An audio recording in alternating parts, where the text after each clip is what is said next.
Chapter 2511 to 2520। Titan सम्राट स्वर्ग एक मामूली स्वर्ग और पृथ्वी था, और यद्यपि यह एक सामान्य दुनिया से कहीं बड़ा था, इसे जबरन 33 स्वर्ग में जोड़ा गया था। ऊपरी, मध्य और निचला स्वर्ग सभी अलग अलग क्षेत्रों में स्थित थे, और यदि कोई उनके बीच यात्रा करना चाहता है तो उन्हें कई अलग अलग दुनियाओं से गुजरना होगा। टाइटन सम्राट हेवन में प्रवेश करने पर येज़िवेन ने सबसे पहले एक शहर ढूंढा और उसका एक नक्शा खरीदा। रहस्यमय स्थानों के नक्शे बहुत जरूरी थे। वह पहले कभी एम्परर कुरपुर्स रोड पर नहीं गया था, इसलिए उन्हें एक एक करके खोजना समय की बर्बादी होगी। इसलिए उनके पास नक्शा खरीदने के अलावा कोई चारा नहीं था। सम्राट कुरपुर्स रोड अनगिनत वर्षों से खुला था और टाइटन सम्राट हेवन में रहस्यमय स्थानों का पता लगाया गया था। भले ही पिछले 100,000 वर्षों में नए रहस्यपूर्ण क्षेत्र प्रकट हुए हों, यह संभावना थी कि वे पहले ही खोजे जा चुके थे। इससे उसका काफी समय बचेगा। टाइटन सम्राट स्वर्ग में अधिकांश स्थान शांत शांति स्वर्ग की तरह थे। वे जंगली और अदम्य थे, और एकमात्र स्थान जहां देवता ध्यान देते थे वे शहर थे। सम्राट कुरपुर्स रोड सभी प्रकार के भयानक प्राणियों का घर था, और देवता भी इस बात की गारंटी नहीं दे सकते थे कि उनका सिर किसी जानवर द्वारा नहीं काटा जाएगा। केवल वर्तनी संरचनाओं द्वारा संरक्षित शहरों में ही कोई सुरक्षित होगा। आमतौर पर लोग खुले में नहीं रहेंगे। शहर में लोगों का एक समुद्र था। एक के बाद एक कई लोग आ रहे थे। इससे येज़िवेन को कुछ आश्चर्य हुआ। क्या टाइटन सम्राट हेवन के शहरों में हमेशा इतने लोग रहते थे?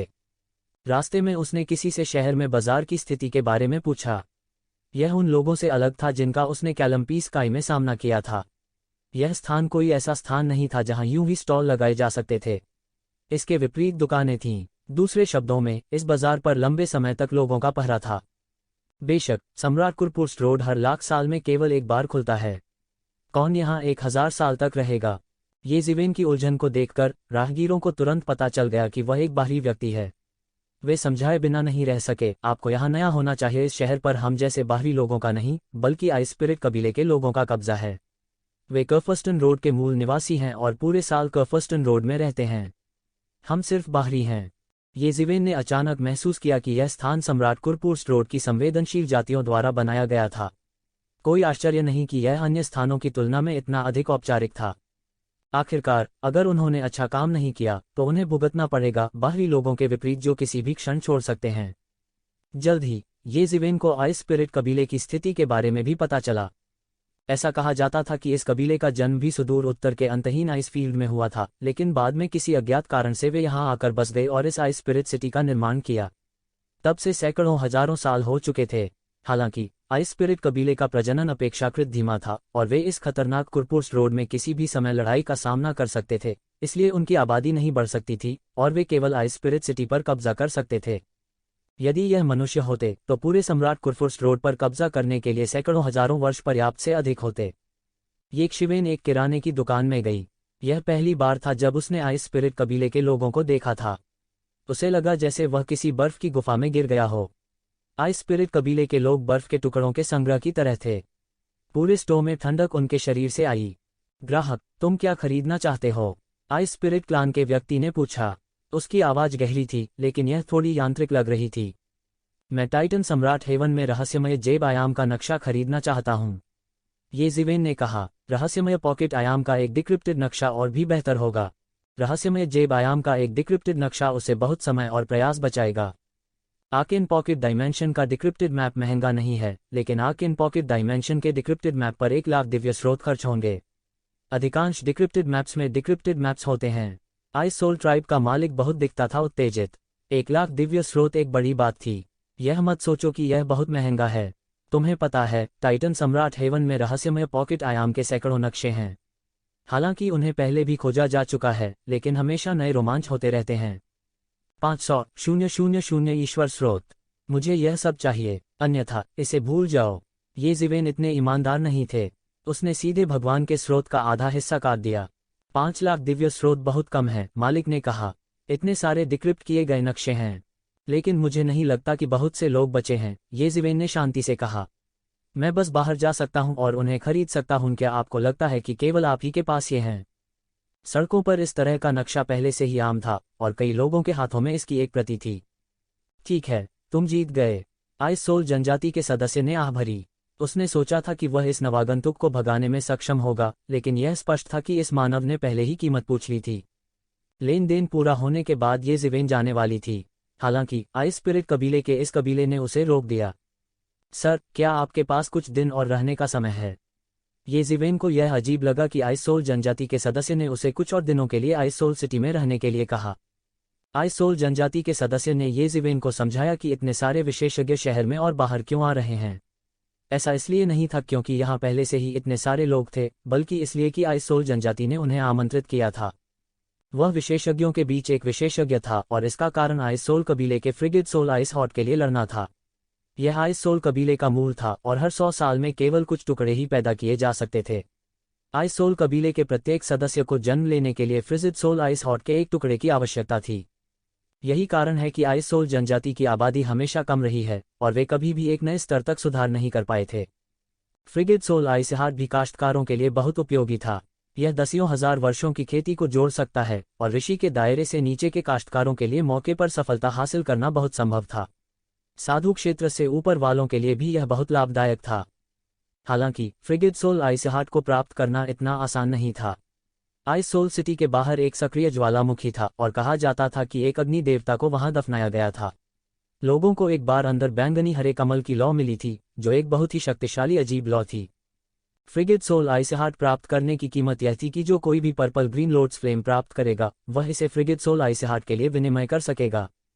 इस तरह की अत्यधिक गर्म जगह आइस सोल जनजाति के लिए स्वतंत्र रूप से घूमने के लिए उपयुक्त नहीं थी। पर्पल ग्रीन लोड्स फ्लेम भी एक बहुत शक्तिशाली अजीब लौ थी, लेकिन मूल्य के मामले में यह अभी भी फ्रिगिड सोल आइस हॉट से हीन थी।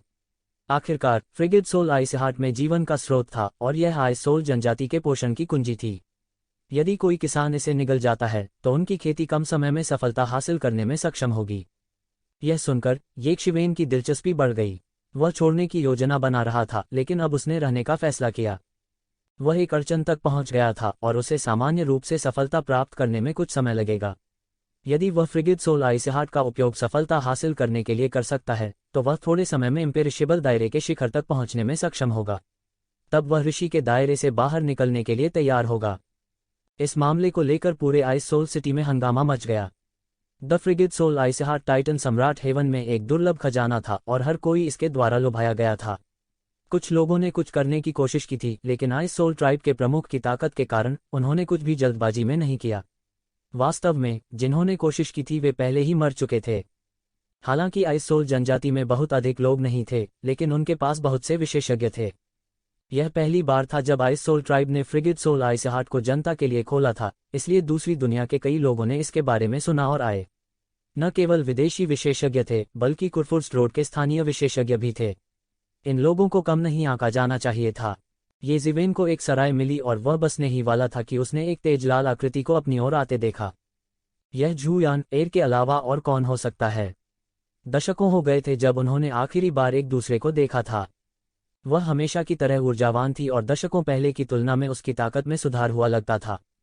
ये जिवेन ने तुरंत अपना असली रूप प्रकट किया और झूयान र ने उसे तुरंत पहचान लिया। ये जिवेन, तुम यहाँ क्या कर रही हो? उसके सुंदर चेहरे पर सुखद आश्चर्य की झलक दिखाई दी। वह थोड़ा छुआ भी था। वो इस बारे में बहुत कुछ जानती थी कि कितनी ताकतें येक्षिवेन के साथ परेशानी की तलाश कर रही हैं, इसलिए येक्षिवेन ने अपना रूप बदलने का फैसला किया। यह तथ्य कि वह उसके सामने अपना असली रूप दिखाने को तैयार था, यह दर्शाता है कि उसने उस पर भरोसा किया। येक्षिवेन मुस्कुराए और फिर से अपना रूप बदल लिया। इस बार वह एक लापरवाह युवक था। जब तक वह खुद इसे स्वीकार करने को तैयार नहीं होता, तब तक कोई यह नहीं बता पाएगा कि वह कौन था। मैं यहाँ एक गुप्त क्षेत्र का नक्शा खरीदने आया हूँ। तुम यहाँ क्या कर रहे हो? ये जिवेन ने कुछ भी नहीं छुपाया और सीधे पूछा। झूयान र अचानक समझ गई।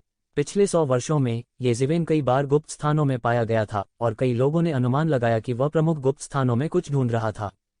लेकिन कोई नहीं जानता था कि वह क्या ढूंढ रहा था और वे बहुत निश्चित नहीं थे, क्योंकि कुरपुर्स्ट रोड में प्रवेश करने वाले 70% लोग अवसरों की तलाश में विभिन्न गुप्त क्षेत्रों में प्रवेश करेंगे।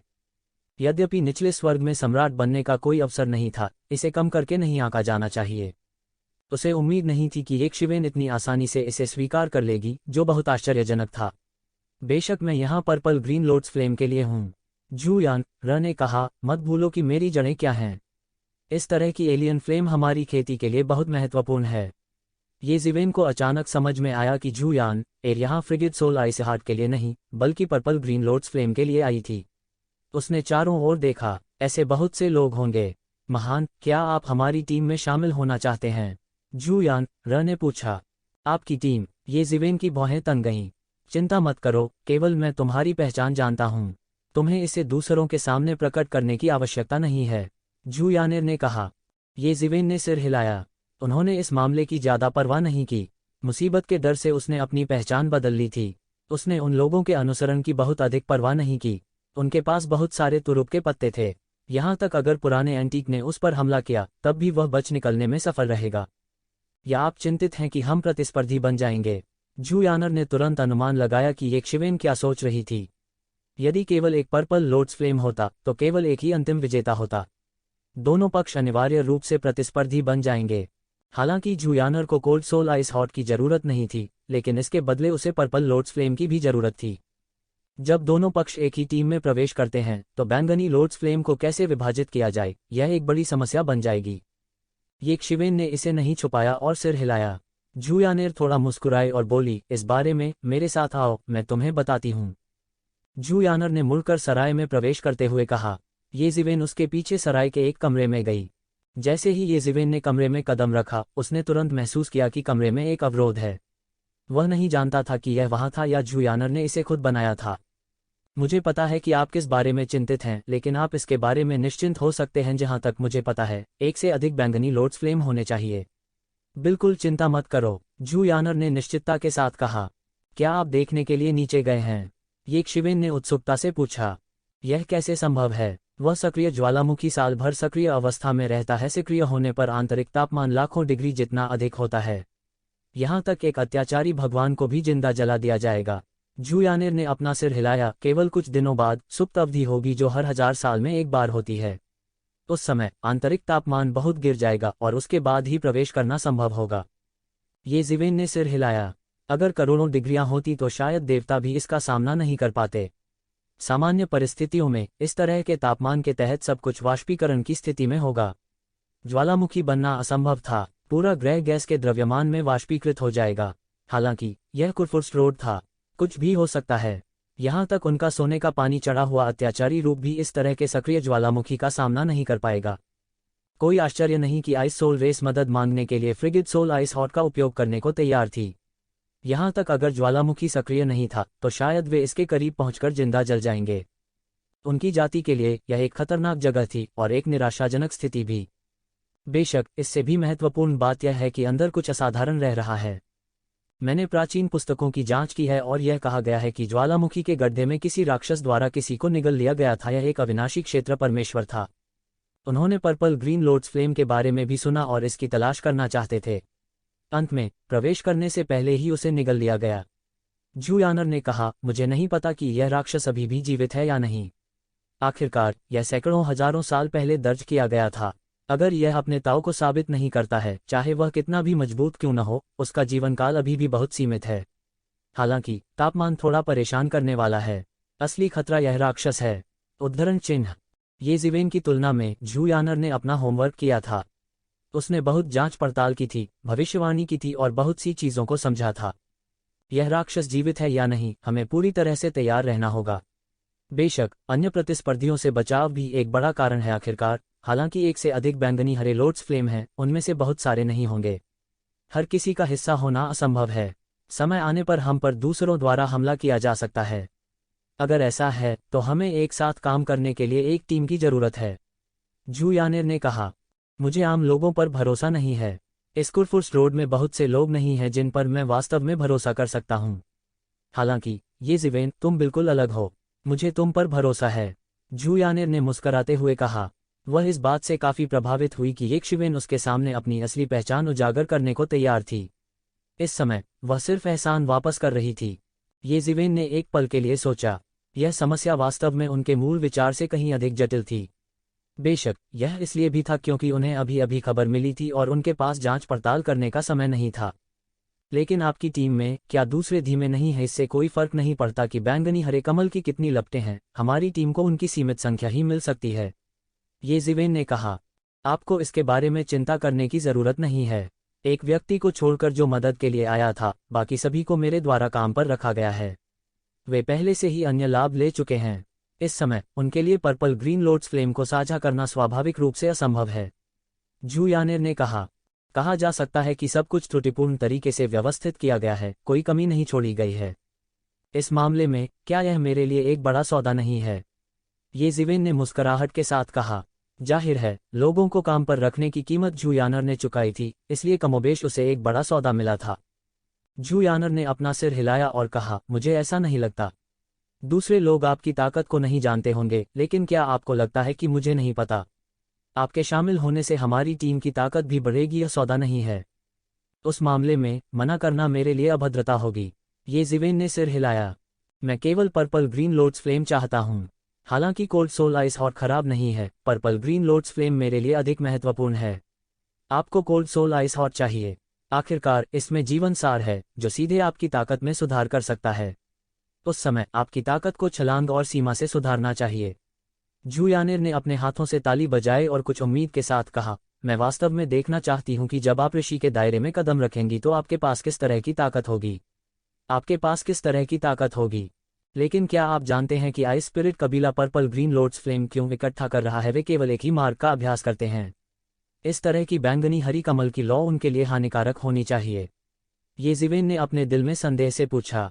पर्पल ग्रीन लोड्स फ्लेम कई काश्तकारों के लिए कोई छोटा लाभ नहीं था, लेकिन आइस स्पिरिट कबीले के लिए यह कोई छोटा नुकसान नहीं था। अगर वे इसे निगलने की हिम्मत करते तो वे थोड़े ही समय में जिंदा जला दिए जाते। साधारण लोग इसके बारे में नहीं जानते हैं। मैंने भी इसे खोजने के लिए बहुत प्रयास किया है। झू यानर ने ये जिवेन पर नजर डाली और कहा, अगर जानकारी सही है तो आइस स्पिरिट कबीले के कुलपति की खेती में समस्या होनी चाहिए। खेती के साथ एक समस्या है। ये जिवेन थोड़ा हिल गई थी। आइस स्पिरिट कबीले में बहुत से लोग नहीं थे, लेकिन वे अन्य कुलों को रोकने में सक्षम थे। काफी हद तक वे अपने कबीले में कई अत्याचारी स्वामी पर निर्भर थे, और इन अत्याचारी आकाओं में आइस स्पिरिट कबीले का कुलपति सबसे अत्याचारी था। ऐसा कहा जाता था कि उसने ऋषि साम्राज्य के शिखर तक साधना की थी। उन राक्षसी विदेशी प्रतिभाओं की तुलना में लगभग कोई कमजोर नहीं था। वह लगभग कुरफुर्स रोड के शिखर पर था, इसलिए किसी ने भी आइस स्पिरिट सिटी में गुस्ताखी करने की हिम्मत नहीं की। ये जिवेन यहाँ केवल थोड़े ही समय के लिए थे, लेकिन उन्होंने यह सब पहले ही सीख लिया था। क्योंकि इतने कम समय में इतने सारे लोग आइस स्पिरिट कबीले के बारे में बात कर रहे थे, उसके लिए इसके बारे में सीखना आसान था। लेकिन अगर आइस स्पिरिट जनजाति के प्रमुख को अपनी खेती से कोई समस्या होती है तो यह एक बहुत ही खतरनाक स्थिति होगी। आखिरकार आइस स्पिरिट जनजाति टाइटन सम्राट हेवन में एकमात्र शक्तिशाली लोग नहीं थे, उनके नश्वर शत्रु भी थे, और अगर उन्हें खबर की हवा मिल गई तो यह उनके लिए एक आपदा होगी। कोई आश्चर्य नहीं कि कोई नहीं जानता था कि आइस स्पिरिट कबीला बैंगनी हरे कमल की लौ को इकट्ठा करने के लिए इतनी दूर क्यों गया था। यह पता चला कि समस्या आइस स्पिरिट कबीले के भीतर ही है। बेशक इस तरह की जानकारी का आइस स्पिरिट कबीले के लिए बहुत महत्व था, और यह संभावना थी कि आइस स्पिरिट कबीले के बहुत से लोग इसके बारे में नहीं जानते थे। तथ्य यह है कि झू यानर ने इस जानकारी को प्राप्त करने का एक तरीका खोज लिया था। यह दर्शाता है कि उसके पास कनेक्शनों का एक शक्तिशाली नेटवर्क था। हाँ, यह सही है। मुझे मिली जानकारी के अनुसार आइस सोल कबीले के नेता ने शायद बलपूर्वक राजा के दायरे में घुसने की कोशिश की थी, इसलिए वह धर्म शक्ति द्वारा घायल हो गया था और एक अमित ताओवादी के साथ रह गया था चोट। मुझे डर है कि वह पर्पल ग्रीन लोड्स फ्लेम को अपनी ताओवादी चोट को ठीक करने और यिन और यांग को संतुलित करने के लक्ष्य को प्राप्त करने के लिए चाहता है। उसमें हिम्मत है, ये जिवेन ने कहा। अंत में ये जिवेन केवल ऐसा वाक्य कह सकती थी। कुरपुर्स रोड में एक राजा के अस्तित्व की अनुमति देना बिल्कुल असंभव था। हालांकि वह नहीं जानता था कि नियम किसने निर्धारित किया था, यह वास्तव में एक सच्चाई थी। प्राचीन काल से किन सम्राट के अलावा जिन्होंने एक बार कुरपुर्स रोड में अपनी लड़ाई लड़ी थी, किसी और ने राजा के रूप में कुरफुरस रोड में प्रवेश करने की हिम्मत नहीं की। एक बार जब कोई राजा प्रवेश करता है तो वह गंभीर रूप से घायल हो जाता है, स्वर्ग द्वारा दंडित किया जाता है और जादुई कानूनों द्वारा निगल लिया जाता है। प्राचीन काल से ही ऐसे कई राजा हुए हैं जो इस पर विश्वास नहीं करते थे। खासतौर पर किन सम्राट के कुरफुर्स रोड में प्रवेश करने के बाद बहुत से लोगों ने सोचा कि कुरपुर्स रोड के अभिशाप ने अपना प्रभाव खो दिया है, इसलिए वे अंदर घुसे और मारे गए। उसके बाद से किसी ने दोबारा कोशिश करने की हिम्मत नहीं की। किन सम्राट सफल हुआ था क्योंकि वह किन सम्राट था। कुरपुर्स रोड के इतिहास में वह एकमात्र व्यक्ति था और कोई नहीं जानता था कि वह कैसे सफल हुआ। जहां तक रोड के मूल निवासियों की बात है, उनकी खेती सेज क्षेत्र के शिखर तक सीमित थी। किसी ने कभी किसी राजा के बारे में नहीं सुना था, और जिसने भी सेंध लगाने की कोशिश की थी वह मर गया था। यह तथ्य कि आइस स्पिरिट कबीले का कुलपति अभी भी जीवित था, पहले से ही बहुत अच्छा था। कई लोगों की तो जान भी नहीं बची। हालांकि 1 लाख साल या यहाँ तक 1 करोड़ साल तक साधु क्षेत्र तक सीमित रहने के बाद मुझे डर है कि हर कोई इसे आजमाना चाहेगा। आखिरकार वे कुरफस्ट रोड को हमारी तरह नहीं छोड़ सकते हैं। जू यानर ने आह भरते हुए कहा, ऐसा लगता है कि कुरपुर्स्ट रोड के जीव श्रापित हैं। एक बार जब वे कुरपुर्स्ट रोड से निकल गए तो वे मौके पर ही विस्फोट कर देंगे। किसी को नहीं बख्शा गया। जैसे जैसे समय बीतता गया, कुरपुर्स्ट रोड का कोई भी मूल प्राणी इस नियम को चुनौती देने की कोशिश नहीं करेगा। यह ऐसा था जैसे उन्हें जबरन हिरासत में लिया गया था, फिर कभी आज़ाद नहीं होने के लिए। हम वापस आ गए। जैसे ही वे दोनों भावुक हो रहे थे, दरवाजा धक्का देकर खुल गया। 2 व्यक्ति आए। वे एक अधेड़ उम्र के पुरुष और एक महिला थे। पुरुष का पूरा शरीर खाकी था, जैसे कि वह एक चट्टान से उकेरा गया हो, और महिला एक वास्तविक मानव थी। ये ज़िवेन इन 2 लोगों की मुद्रा से आसानी से अंदाजा लगा सकती थी कि यह बहुत संभावना थी कि वे एक युगल थे। उनके कदम स्थिर थे और उनकी सांसें गहरी और अथाह थीं। वह तुरंत समझ गया कि उन्हें काम पर रखने वाले विशेषज्ञ होने चाहिए जिनका जू यानर ने पहले उल्लेख किया था। उनकी साधना ऋषि लोक तक पहुंचनी चाहिए थी। कुरपुर्स्ट रोड में भी ऐसे विशेषज्ञों को ऊपरी क्षेत्रों में माना जाता था। इन 2 विशेषज्ञों को नियुक्त करना महंगा होगा। जब दोनों ने एक शिवेन को यहाँ देखा तो वे खुद को थोड़ा अजीब महसूस कर रहे थे। उन्होंने जू यानर को देखा और पूछा, मैं आपके बारे में बताऊं? ये दोनों शी बुई और शू मीजुआन हैं और यह मेरा दोस्त है। जू यानर अचानक रुक गई क्योंकि उसे अचानक याद आया कि उसने यह नहीं पूछा था कि ये ज़िवेन का उपनाम क्या है। मेरा नाम येक शियुवु है। ये ज़िवेन ने तुरंत कदम आगे बढ़ाया और जोड़ा। जू यानर जल्दी से अपने होश में आई और बोली, ये 2 शीर्ष विशेषज्ञ हैं जिन्हें मैंने इस मामले में पाया है। शियुवु मेरे दोस्त हैं और वह इस बार हमारे साथ सहयोग करेंगे। जरूर, शी बुई ने सुस्त आवाज में कहा। उसने येक शिवेन को सिर से पांव तक देखा। ऐसा लगता था कि उसने ये ज़िवेन की साधना को समझ लिया था और उसमें रुचि खो दी थी। ये ज़िवेन केवल शाश्वत क्षेत्र में थी। अगर जू यानर ने उनसे उनका परिचय नहीं कराया होता तो शायद उन्हें उनकी तरफ देखने में दिलचस्पी नहीं होती। वैसे भी उसका काम केवल जू यानर को पर्पल ग्रीन लोड्स फ्लेम प्राप्त करने में मदद करना था। अन्य लोगों के व्यवसाय का उससे कोई लेना देना नहीं था। दंपति ने स्पष्ट रूप से शी बुई को अपने नेता के रूप में लिया, लेकिन यह स्पष्ट था कि वे दोनों इंसान थे। ये ज़िवेन के प्रति शू मेजुआन का रवैया भी काफी नर्म था। क्या आप दोनों को इस यात्रा में कुछ मिला? जू यानर ने पूछा। हमने केवल एक संक्षिप्त रूप देखा और निकट आने की हिम्मत नहीं की। हालांकि हमें पौराणिक भयंकर जानवर नहीं मिला, लेकिन हमने कई लोगों को हमारे जैसे ही विचार के साथ देखा। वे भी समूहों में हैं। जब समय आता है बहुत परेशानी हो सकती है, शी बुई ने शांति से कहा। जू यानर को यह सुनकर कोई आश्चर्य नहीं हुआ, जैसे कि यह सब उसकी अपेक्षाओं के अनुरूप था। जैसा मैंने सोचा था, पर्पल ग्रीन लोड्स फ्लेम प्राप्त करने के लिए कोई भी अकेले कार्य नहीं करेगा, जू यानर ने कहा, लेकिन इससे कोई फर्क नहीं पड़ता। क्या हमारे पास आपके और आपकी पत्नी जैसे विशेषज्ञ नहीं हैं? वे उन्हें रोकने के लिए काफ़ी हैं।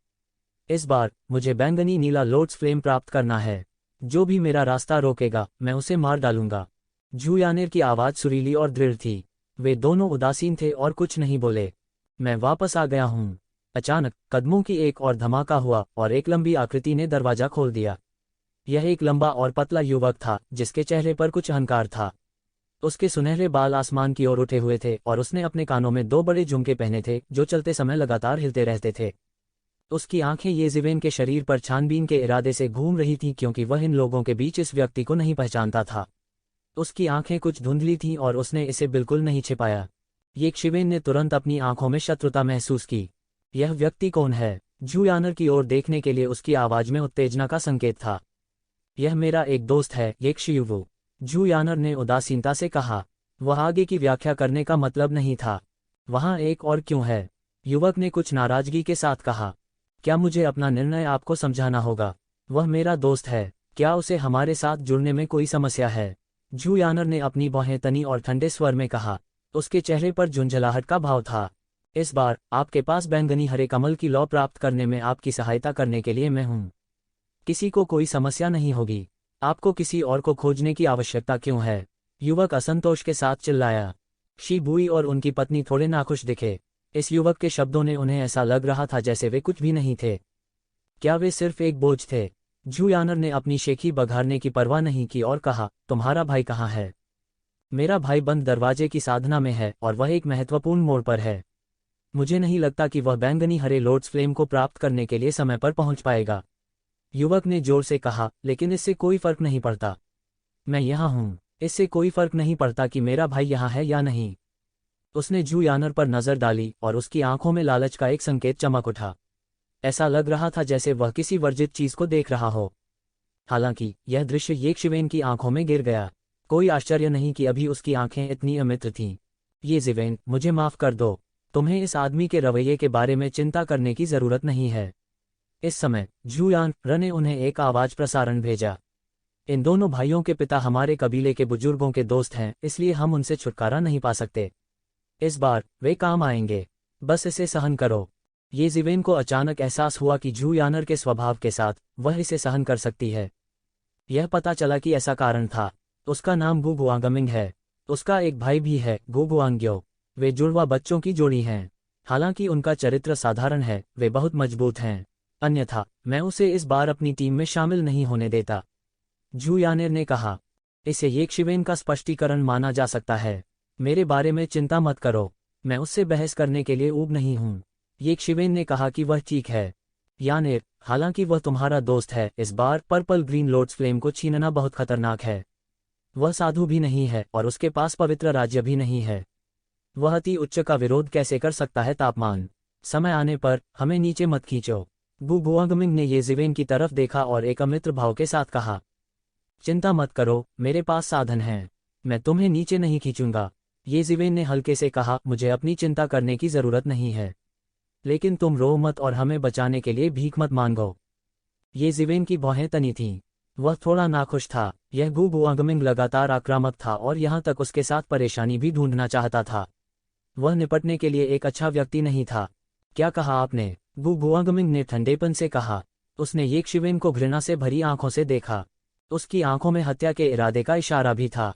उसके लिए, उसके सामने यह मानव वास्तव में नहीं जानता था कि उसके लिए क्या अच्छा है।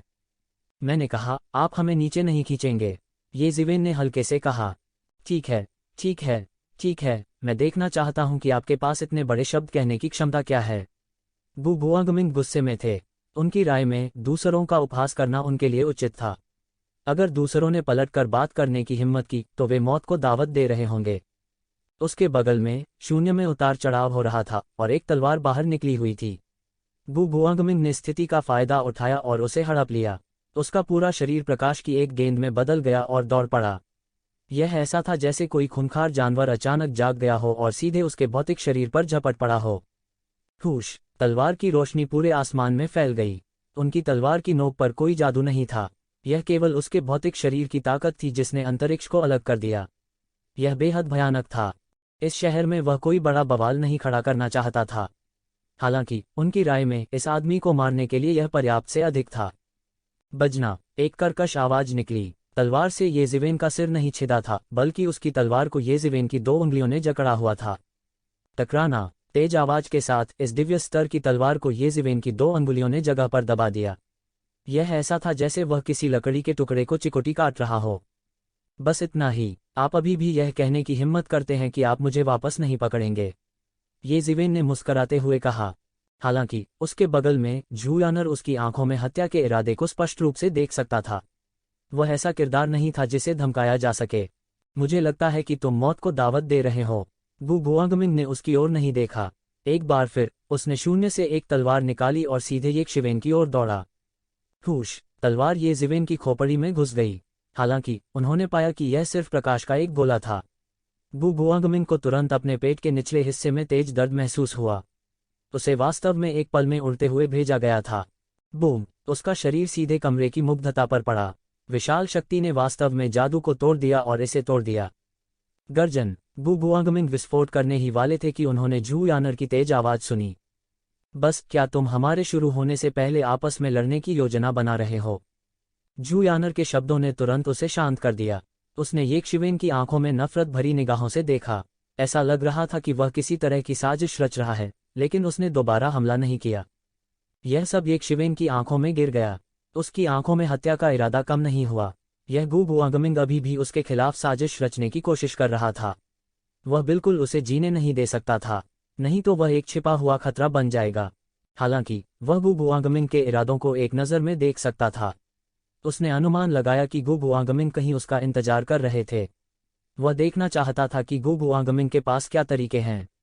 समय आने पर उसे मौके पर ही मारने का बहाना खोजने की भी जरूरत नहीं होती।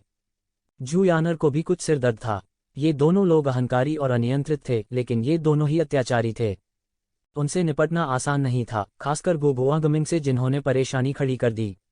वह उससे और भी ज्यादा नफरत करती थी। अगर अपने बड़ों की खातिर नहीं, तो उसे उम्मीद होती कि ये जिवेन गुगुआंगमिंग को मार डालेगी। इस तरह वह बहुत परेशानी से बच जाती। मैं यान एर को कुछ चेहरा दूंगा। ये शिवेन उदासीनता से ऐसे बैठ गई जैसे अभी कुछ हुआ ही ना हो। तुम्हारी हिम्मत कैसे हुई मुझे यान एर कहने की? गुगुआंगमिंग फिर से विस्फोट करने वाला था, लेकिन उसे जू यानर ने दबा दिया। उन दोनों का सामना करते हुए, हालांकि वे बारूद के बैरल की तरह फट सकते थे, जू यानर उन्हें केवल अलग कर सकती थी और एक दूसरे को नहीं देख सकती थी। यह बेहतर था। कम से कम वे उसके सामने मौत से नहीं लड़ेंगे। ये जिवेन, तुम्हारा उसके साथ इस तरह टकराना वास्तव में बुद्धिमानी नहीं है। जू यानर ने सिर हिलाकर कहा। मूल रूप से इस समय साधु क्षेत्र की युद्ध शक्ति वाले विशेषज्ञों को खोजना आसान नहीं था, इसलिए ये शिवेन को देखने के बाद उसने उन्हें अपने साथ शामिल होने के लिए आमंत्रित किया। किसने सोचा होगा कि यह सीधे टीम के भीतर संघर्ष को तेज करेगा। इस मामले में दोनों पक्षों को खुश करना एक बहुत ही परेशानी भरा मामला होगा, उन्हें एक साथ काम करने की तो बात ही छोड़ दीजिए। इस समय आइस सोल सिटी में जो लोग इस मामले में रुचि रखते थे, चाहे वह पर्पल ब्लू लॉर्ड्स फ्लेम या कोल्ड सोल आइस हॉट के लिए हो, उन्होंने पहले ही एक टीम बना ली थी। यहाँ तक शिबुई और उनकी पत्नी को भी उन्हें काम पर रखने में मुश्किल हुई। इसलिए वो ये शिवेन को शामिल होने के लिए आमंत्रित करना चाहती थी। हालांकि वह केवल अनंत क्षेत्र में था, उसकी वास्तविक युद्ध शक्ति को कम करके नहीं आंका जा सकता था। यह उसने अपनी आंखों से देखा था। ये जिवेन ने अकेले ही वुजियू को इस हद तक हरा दिया था कि वो वापस नहीं लड़ सकता था। हालांकि यह 100 साल पहले की बात है, लेकिन नए साल के बाद वह और मजबूत हो गया होगा। पुराने एंटीक के लिए 100 साल केवल एक बंद दरवाजे के प्रशिक्षण का समय हो सकता है। बहुत अधिक प्रगति नहीं होगी, लेकिन जो राक्षस अभी भी सुधार कर रहे थे, उनके लिए यह एक बड़ा कदम आगे बढ़ाने के लिए पर्याप्त था। लड़ाई अभी अभी इस बात को साबित करती दिख रही थी। हालांकि गुगुआंगमिंग ने अपनी पूरी ताकत का इस्तेमाल नहीं किया, अपनी ताकत का 1% भी नहीं, फिर भी ये जिवेन ऐसा कैसे नहीं कर सकता था। किसी को यह जानना होगा कि यद्यपि वुजियू 100 साल पहले मजबूत था, गुगुआंगमिंग की तुलना में अभी भी एक बड़ा अंतर था। उसे फंसाने का मूल इरादा निश्चित रूप से गलत नहीं था, लेकिन समस्या केवल यह थी कि उसने कभी उम्मीद नहीं की थी कि गुगुआंगमिंग और ये जिवेन इतने असंगत होंगे कि वे पहली बार मिलने पर एक दूसरे से लड़ेंगे। इसने उसे एक अतुलनीय सिरदर्द दिया। ऐसा नहीं है कि मैंने उसे उकसाया, मैं परेशानी पैदा नहीं करना चाहता, लेकिन अगर कोई परेशानी पैदा करना चाहता है, तो मैं उसे बता दूंगा कि हर तरह की अवज्ञा का स्वामी होने का क्या मतलब है। ये जिवेन ने उपहास के साथ कहा। जू यानर को और भी ज्यादा सिरदर्द था। वे दोनों संकटमोचक थे, लेकिन गुगुआंगमिंग वह प्रकार था जिसे लोग जानते थे कि वह अनियंत्रित है और उसे नियंत्रित करना बहुत मुश्किल है। पहली नज़र में वह हानिरहित लग रहा था, लेकिन अगर कोई उसके सिर पर सवार होकर अत्याचारी की तरह काम करना चाहता था, तो वह तुरंत एक संकटमोचक, सभी प्रकार की अवज्ञाओं के स्वामी में बदल जाएगा। यह निश्चित रूप से सिर्फ एक नारा नहीं था, यह वह भी था जिसे वह एकत्रित की गई जानकारी से विश्लेषण कर सकती थी। वह न केवल एक संकटमोचक था, वह केवल कानून विहीन था। जब वह अभी भी गहरे क्षेत्र में था, उसने डेमिगोड को अपमानित करने का साहस किया, और जब वह डेमिगोड में था, तो उसने देवताओं को चुनौती देने का साहस किया। अगर कोई उसके हानिरहित रूप से धोखा खा गया, तो वह असली तूसेन होगा। कोई बात नहीं, आपको मुझे चेहरा देना होगा और उसके साथ संघर्ष नहीं करना होगा, अन्यथा हमारी आधी टीम का सफाया हमारे शुरू होने से पहले ही हो जाएगा। जू यानर ने ये जिवेन को देखा और कहा, मैं आपको चेहरा दे सकता हूं, बशर्ते कि वह मुझे उकसाए नहीं, अन्यथा मैं उसे मार डालूंगा और फिर मुझे दोष मत दो। ये जिवेन ने उदासीनता से कहा। क्या आप जानते हैं कि उनके शिक्षक विपुल खजाने के प्रसिद्ध स्वर्गीय राजा हेंदो भाई बहुतायत से खजाने के पसंदीदा छात्रों के स्वर्गीय राजा हैं। अगर आप गुगुआंगमिंग को मार देते हैं, तो पूरी हिडन वैली भी बड़ी मुसीबत में पड़ जाएगी। जू यान र ने कहा। ये शिवेन थोड़ा अवाक रह गई। उन्हें उम्मीद नहीं थी कि इन दोनों भाइयों का इतना बड़ा बैकग्राउंड होगा। कोई आश्चर्य नहीं कि वे इतने ढीठ थे। इस दुनिया में कई राजा हुए, लेकिन इन राजाओं में कुछ बेहद शक्तिशाली शीर्ष के राजा भी थे। इसलिए शीर्ष 10 राजाओं की कहावत थी। भरपूर खजाने का स्वर्गीय राजा शीर्ष 10 राजाओं में से एक था। उसका मूल अत्यंत रहस्यमय था और कोई नहीं जानता था कि वह कौन था। वह पहले से ही एक राजा था जब उसने अपना करियर शुरू किया था। बाद में उन्होंने आगे बढ़ना जारी रखा और शीर्ष 10 राजाओं में से एक बन गए। लाखों वर्षों तक उनकी स्थिति कभी डगमगाई नहीं थी। वह एक सुपर पावरहाउस था जिसने वास्तव में किन सम्राट की महिमा देखी थी। ऐसा कहा जाता था कि प्रचुर खजाने के स्वर्गीय राजा ने एक बार किन सम्राट से मुलाकात की थी और उसके साथ चर्चा करने के लिए बैठे थे। यदि ताओ को प्राप्त करने की सबसे अधिक संभावना की सूची होती तो भरपूर खजाने के स्वर्गीय राजा निश्चित रूप से शीर्ष पर होते। इतने शक्तिशाली शिक्षक के साथ यह कोई आश्चर्य नहीं था कि गु गुआंगमिंग इतने घमंडी थे। यह भी कोई आश्चर्य नहीं था कि झू यान एर अपनी पृष्ठभूमि और स्वभाव को लेकर इतनी सहिष्णु हो सकती है। कोई आम आदमी होता तो कब का भगा दिया होता।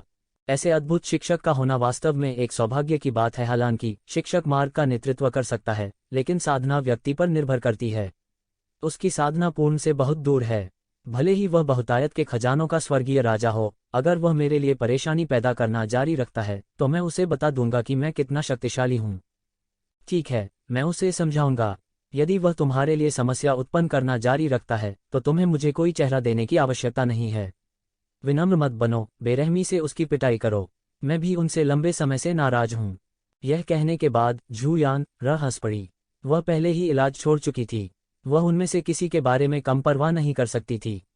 वह कभी भी उन्हें पर्पल ग्रीन लोट्स फ्लेम छीनने की अपनी योजना को प्रभावित नहीं होने देगी। यह भी एक योजना थी जिसे येज़िवेन बिल्कुल भी प्रभावित नहीं होने दे सकती थी। यह इस बात से संबंधित था कि क्या वह थोड़े समय में मरे हुए दायरे के शिखर तक पहुंच सकता है। देखते ही देखते कुछ दिन बीत गए। इन दिनों के दौरान येज़िवेन नहीं रुकी। वह आइस सोल सिटी गया और इधर उधर टहलता रहा। हालांकि उन्होंने ऐसा कुछ भी नहीं खरीदा जो उन्हें संतुष्ट करे। गु गुआंगमिंग पिछले कुछ दिनों से शहर से बाहर थे। ऐसा लग रहा था कि वह सक्रिय ज्वालामुखी की खोज कर रहे हैं। चूंकि वे साथ नहीं थे, इसलिए उनके बीच कोई विवाद नहीं था। इससे झू यान को राहत महसूस हुई। जैसे जैसे समय बीतता गया, अधिक से अधिक विशेषज्ञ आइस सोल सिटी में एकत्रित हुए। यह लगभग ऐसा था जैसे टाइटन सम्राट हेवन के सभी शीर्ष विशेषज्ञ वहां एकत्र हुए हों। जल्द ही ज्वालामुखी के लिए अपनी सुप्त अवधि में प्रवेश करने का समय आ गया था। क्योंकि एक शक्तिशाली व्यक्ति ने इस सक्रिय ज्वालामुखी के लिए सुप्तावस्था के समय की गणना की थी, उन्हें किसी के अपने से आगे निकलने की चिंता करने की आवश्यकता नहीं थी। बेशक अगर ज्वालामुखी अभी भी फूट रहा था, तब कोई चुपके से अंदर आ सकता है और बैंगनी कमल की लौ को दूर ले जा सकता है, तो उनके पास कहने के लिए कुछ नहीं होगा। आखिरकार वह दिन आ ही गया और सभी शक्तिशाली प्रभामंडल शहर से बाहर निकल गए। पलक झपकते ही वे 5000 किलोमीटर से अधिक दूर हो गए। यह एक अतुलनीय रूप से विशाल ज्वालामुखी था जो लगातार आग की लपटों को भड़का रहा था, जिससे गर्मी की लहरें बह रही थीं। हजारों मील दूर से भी तापमान 100 डिग्री सेल्सियस से ऊपर था। सामान्य जीवन रूपों के लिए यहाँ जीवित रहना असंभव था। यहाँ तक कुछ अतिवादी जीव भी यहाँ जीवित नहीं रह पाएंगे। येज़िवेन और अन्य लोग हजारों किलोमीटर दूर मिले। थोड़ी देर बाद गु गुआंगमिंग पहुंचे। उसने येज़िवेन को देखा भी नहीं, बल्कि सीधे सक्रिय ज्वालामुखी को देखा। येज़िवेन उस पर ध्यान देने के लिए बहुत आलसी थी। उन्होंने सक्रिय ज्वालामुखी को भी देखा। तापमान इतना अधिक था कि हवा भी विकृत हो गई थी। आत्मा उसमें प्रवेश ही नहीं कर सकती थी। यहाँ तक अगर उसने मुक्ति की आंखें खोलीं तो वह केवल थोड़ा आगे ही देख सका। यह एक चरम वातावरण था। साथ ही वह यह भी महसूस कर सकता था कि इस अवसर की प्रतीक्षा में शून्य में छिपी हुई आकृतियां थीं। वे सभी जल्द से जल्द अंदर घुसना चाहते थे। हर कोई मेरी आज्ञा की प्रतीक्षा करें। हम एक साथ दौड़ेंगे शिबुरी। आप और आपकी पत्नी किसी भी संभावित शत्रु को रोकने के लिए जिम्मेदार होंगे। गु गुआंगमिंग, आप उनकी मदद करें। येज़िवेन, तुम मेरे साथ पर्पल ग्रीन लोट्स फ्लेम लेने आओ। झू यान ने कहा। हालांकि यह थोड़ा खुरदरा था, यह वास्तव में व्यवहारिक था। केवल गु गुआंगमिंग बहुत असंतुष्ट थे। बैंगनी हरे कमल की लौ को इकट्ठा करने के लिए उसे आपके साथ क्यों जाना चाहिए? मेरी ताकत के साथ आपकी मदद करना मेरे लिए सबसे अच्छा है। गु गुआंगमिंग ने तुरंत अनिच्छा से कहा। यदि आप नहीं चाहते हैं तो आप अभी जा सकते हैं, या आप स्वयं एक टीम बना सकते हैं। झू यान ने ठंडेपन से कहा। उसने इन दिनों के बारे में सोचा था। टीम में इन दोनों को आपस में लड़ने देने से अच्छा था कि एक को भगा दिया जाए। वह लंबे समय से गु गुआंगमिंग से असंतुष्ट थी। इस समय उसने अभी भी समग्र स्थिति की उपेक्षा की और येज़िवेन से निपटना चाहता था। यह बिल्कुल असहनीय था, क्योंकि यह इस बात से संबंधित था कि क्या वह पर्पल ग्रीन लोट्स फ्लेम को सफलतापूर्वक प्राप्त कर सकती है। ठीक है, यह भी अच्छा है। झू यान क्या तुम सच में मुझे इस आदमी से दूर करना चाहती हो? गु गुआंगमिंग ने ठंडी मुस्कान के साथ कहा। उसके पास इन दिनों काफी था। उसने ऐसा समझौता कब किया? अंत में इस कुतिया ने फिर भी उस इंसान को अपने ऊपर चुना। हाँ, अगर आप संतुष्ट नहीं हैं तो आप अपने आप जा सकते हैं। झू यान ने कहा। मेरे बिना तुम क्या कर सकते हो? क्या तुम केवल शाश्वत क्षेत्र पर भरोसा करना चाहते हो? गु गुआंगमिंग ने उपहास किया। वह घूमा और चला गया। इससे पहले कि वह मुड़ता, उसने येज़िवेन को अंतहीन हत्या के इरादे से देखा। इस आदमी की आंखें अनुकूल नहीं हैं। मुझे डर है कि समय आने पर वह परेशानी की तलाश में आ सकता है। अगर हमने देरी की तो हम मुसीबत में पड़ जाएंगे, शी बुई ने आखिरकार दबी हुई आवाज में कहा। उसकी आंखों में कुछ चिंता थी। बेशक उन्हें उम्मीद थी कि झूयान र सफल हो सकती है। झूयान र का वादा केवल आधा ही पूरा हुआ था। उसके सफल होने के बाद ही अन्य आधा पूरा हो सका। वह बिल्कुल नहीं चाहते थे कि कोई दुर्घटना हो। तो मैं उसे मार डालूंगा। किसी भी हालत में मैं उसे सामने नहीं आने दूंगी और हमारी योजना को बर्बाद नहीं होने दूंगी, ये जिवेन ने ठंडेपन से कहा। उसकी आंखों में हत्या का इरादा लगभग पूरा हो गया था। चूंकि वह चला गया है, शी बुई, आप और आपकी पत्नी अधिक दबाव में होंगे। अगर कोई इसे छीनने के लिए आता है तो आपको बस उन्हें वापस पकड़ने की जरूरत है। आपको उनसे लड़ने की जरूरत नहीं है, झूयान र ने कहा। शी बुई ने सिर हिलाया। झूयान एर को यह कहने की कोई जरूरत नहीं थी। झूयान र ने जो वादा किया था उसके लिए वह अपने जीवन का आदान प्रदान नहीं करेगा। यह इतना महत्वपूर्ण नहीं था। इस बार मुझे उम्मीद है कि हर कोई एक साथ काम कर सकता है, खासकर आप और आपकी पत्नी। जब योजना पूरी हो जाएगी तो आपसे वादा किया गया सब कुछ आपका हो जाएगा, झूयान र ने एक गरिमापूर्ण अभिव्यक्ति के साथ कहा। उसके पास एक जनरल का व्यवहार था। दूरी में प्रतीत होता है कि शाश्वत ज्वाला धीरे धीरे मंद हो गई। इसने अब उस भयानक ज्वाला को नहीं उगला जो शून्य में जल सकती थी।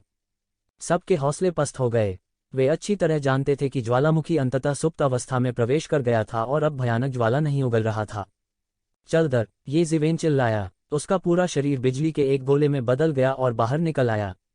झूयान र फिर एक सिंदूर पक्षी में बदल गई और खुद को उसमें लपेट लिया। वह फौरन अंदर चली गई। उसके पीछे शी बुई और शू मिजुआन भी दौड़े चले आए। यह कहा जा सकता है कि उनमें से प्रत्येक ने अपनी जादुई शक्तियां दिखाईं। छप छप, जैसे ही ये जिवेन ज्वालामुखी के मुहाने पर पहुंची, मैग्मा की एक बड़ी लहर उठी जो हजारों फीट ऊंची थी। इसने उसे लगभग लपेट लिया। हालांकि यह एक निष्क्रिय अवधि में प्रवेश कर चुका था, फिर भी यह बेहद खतरनाक था। हालांकि ये शिवेन नहीं रुका और सीधे फाफ की आवाज के साथ नीचे कूद गया। इससे पहले कि वह कूदता, सक्रिय ज्वालामुखी के ऊपर का तापमान अभी भी हजारों डिग्री सेल्सियस था। जैसे ही उसने छलांग लगाई, वह 10 लाख डिग्री सेल्सियस तक के तापमान की चपेट में आ गया। यह लगभग चरम सीमा थी कि एक देवता जिसने अभी दाव हासिल किया था वह सहन कर सकता था। जिन लोगों ने दाव हासिल नहीं किया था उनके लिए देवता वास्तव में सर्वशक्तिमान थे। वे लगभग कुछ भी चाहते थे। हालांकि वे अभी भी एक सुपर शक्तिशाली जीवन रूप थे। पर्यावरण की अभी भी एक सीमा थी जिसे वे सहन कर सकते थे। भयानक गर्मी ने ये शिवेन को लगभग घुटन महसूस करा दी। आमतौर पर इतना उच्च तापमान वाष्पीकृत हो जाता, हालांकि तरल के रूप में अभी भी मैग्मा था। इतना ही नहीं, अंदर घुसते ही उसे गड्ढे के अंदर से एक भयानक लहर की आहट महसूस हुई। एक भयानक शक्ति उभर रही थी। उन्होंने तुरंत महसूस किया कि यह गड्ढा भूतापीय ऊर्जा द्वारा नहीं बनाया गया था, बल्कि इसके अंदर हर समय परमाणु विस्फोट हो रहे थे। परमाणु लगातार नष्ट हो रहे थे और एक भयानक शक्ति में बदल गए थे जो बाहर निकल रही थी। दूसरे शब्दों में, अगर कोई अंदर घुसना चाहता है तो उसे न केवल अत्यधिक उच्च तापमान को सहना होगा, बल्कि समय समय पर होने वाले परमाणु विस्फोटों से भी सावधान रहना होगा। यहाँ तक एक शक्तिशाली देवता भी ऐसी जगह पर बुरी तरह विफल हो सकता है अगर वह सावधान न हो। वह मर भी सकता है। यह वास्तव में एक चरम स्थान है। हर कोई सावधान रहें, ये जिवेन ने आवाज के माध्यम से कहा। उस समय उनकी आवाज बिल्कुल प्रसारित नहीं हो सकी। इससे बनी ध्वनि तरंगें 1 मीटर दूर भी नहीं जा सकती थीं। उन्होंने स्पष्ट रूप से एक अमर स्तर के बिजलीघर को देखा जो बहुत दूर नहीं भागने की कोशिश कर रहा था। हालांकि उसे जिंदा जला दिया गया था। एक देवता के रूप में उनकी पहचान यहाँ अर्थहीन थी। दूसरी ओर झूयानर पानी में मछली की तरह थी। वह अंतहीन मैग्मा से प्रभावित नहीं थी। 4 महान देवताओं में से दक्षिणी सिंदूर पक्षी पृथ्वी की आग को दबाने के लिए जिम्मेदार था। दूसरे शब्दों में, वह धन्य देवी थी जिसने ज्वालामुखी के विस्फोट को दबा दिया। उसका गोत्र पृथ्वी की आग में रहने के लिए पैदा हुआ था। हालांकि यहाँ का वातावरण कठोर था, लेकिन यह इस हद तक नहीं था कि वह इसे सहन नहीं कर सकती थी। दंपति में शू मेजुआन सबसे कमजोर थी क्योंकि वह एक इंसान थी, इसलिए वह इसके अनुकूल नहीं हो सकी। हालांकि यह वह बिंदु नहीं था जहां वह इसे सहन नहीं कर सकती थी। वह जितना नीचे गया, तापमान उतना ही अधिक होता गया। वह धीरे धीरे कोर के पास पहुंचा। वह वास्तव में करोड़ों मीटर की ऊंचाई पर था। अपने शरीर की ताकत के साथ भी उसके पास थंडर बैटल आर्मर का उपयोग करने के अलावा कोई विकल्प नहीं था। हर मिनट और हर सेकंड उसकी कोशिकाओं को जलाया जा रहा था और पुनर्जीवित किया जा रहा था। इस समय झूयान ए सीधे अपने मूल शरीर में परिवर्तित हो गई। एक विशाल और सुंदर सिंदूर पक्षी करोड़ों डिग्री के उच्च तापमान में स्वतंत्र रूप से उड़ सकता था।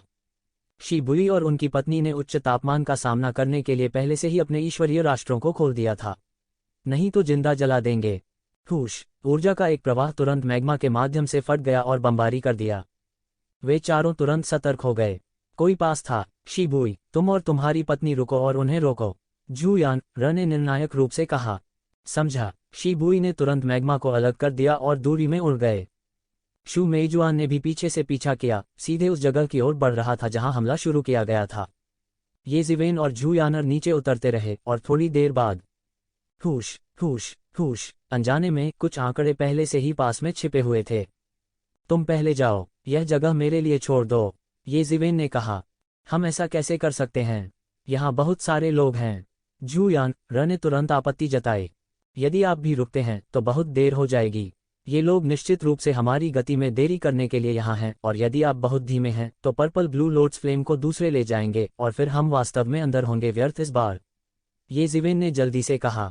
ठीक है, उनसे आमने सामने मत लड़ो, बस उन्हें देर करो, चिंता मत करो, जब तक मेरा हिस्सा है तुम्हारा भी हिस्सा होगा। जूयान एर भी बहुत निर्णायक थी। उसने तुरंत अपना मन बना लिया। वह लौ की एक गेंद में बदल गई और सीधे खोज करने के लिए अगले स्तर पर चली गई। बाहर आओ, तू, जिवेन ने ठंडेपन से कहा। ये क्षयुवु, आज ठीक यहीं तुम्हारी मौत का दिन होगा। मैग्मा के माध्यम से एक ठंडी आवाज चुप गई। यह और कौन हो सकता है लेकिन गुगुआगमिंग। अगर तुम यहाँ मरोगे तो किसी को पता नहीं चलेगा। तो क्या हुआ अगर तुम मर गए? हा हा हा हा। उन्होंने प्रकाश के साम्राज्य को खोला और मैग्मा में स्वतंत्र रूप से चले। उसकी शक्ति वास्तव में असाधारण थी। उसके बगल में दो राक्षस कुल थे। एक राक्षस वंश का एक महान कुलीन था और दूसरा असुर वंश का एक शक्तिशाली स्वामी था। उन दोनों ने किंगडम ऑफ लाइट भी खोला। वे दोनों ऋषि लोक के स्वामी थे। ये जिवेन को नहीं पता था कि गुगुआगमिंग को ये दो दानव कबीले स्वामी कहाँ मिले। आप वास्तव में हार नहीं मानना है, लेकिन आप सही हैं। यह जगह सुनसान है। यहाँ तक अगर आप मर भी जाते हैं तो कोई नहीं जान पाएगा कि आप कैसे मर गए, ये जिवेन ने ठंडेपन से कहा। अहंकारी, लेकिन मेरे पास अब आपके साथ खेलने का समय नहीं है। मैं उस कुतिया को पकड़ना चाहता हूँ।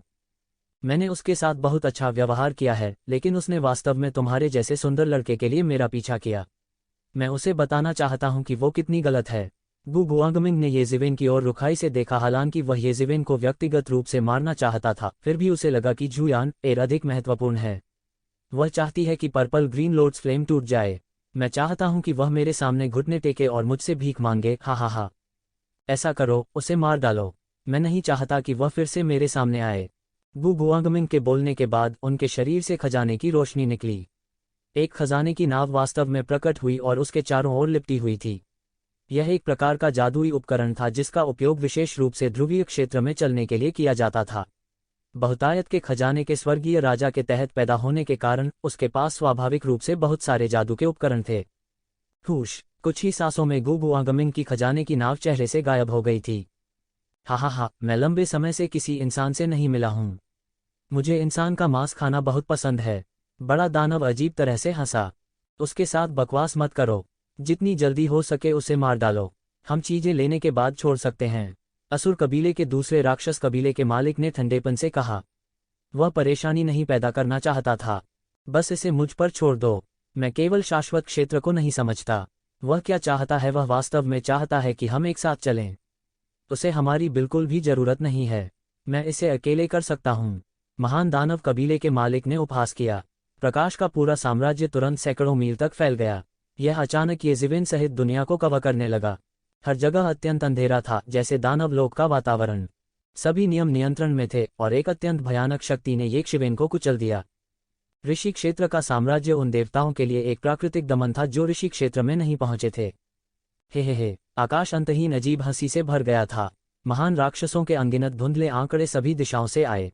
उनकी गति अत्यंत तेज थी और उन्होंने एक क्षण में सारे स्थान को भर दिया।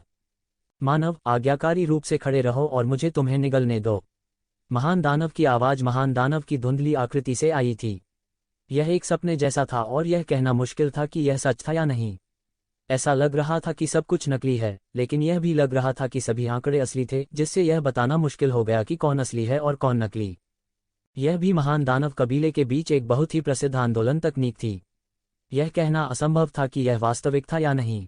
हालांकि वह नहीं जानता था कि गुगुआगमिंग ने येजिवेन को इतना महत्व क्यों दिया, फिर भी उसने महत्वपूर्ण क्षण में सावधान रहने का फैसला किया।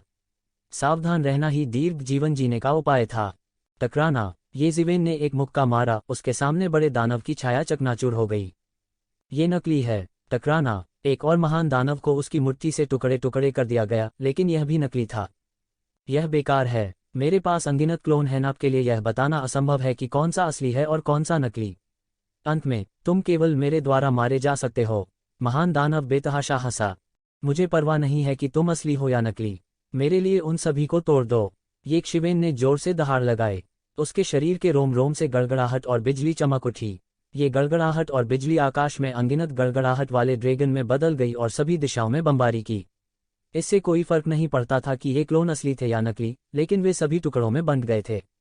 हालांकि ये क्लोन बिखरने के बाद जल्दी से सुधर गए, फिर भी यह बताना मुश्किल था कि कौन सा असली था और कौन सा नकली। हालांकि येज़िवेन ने अपनी आंखें खुली रखीं।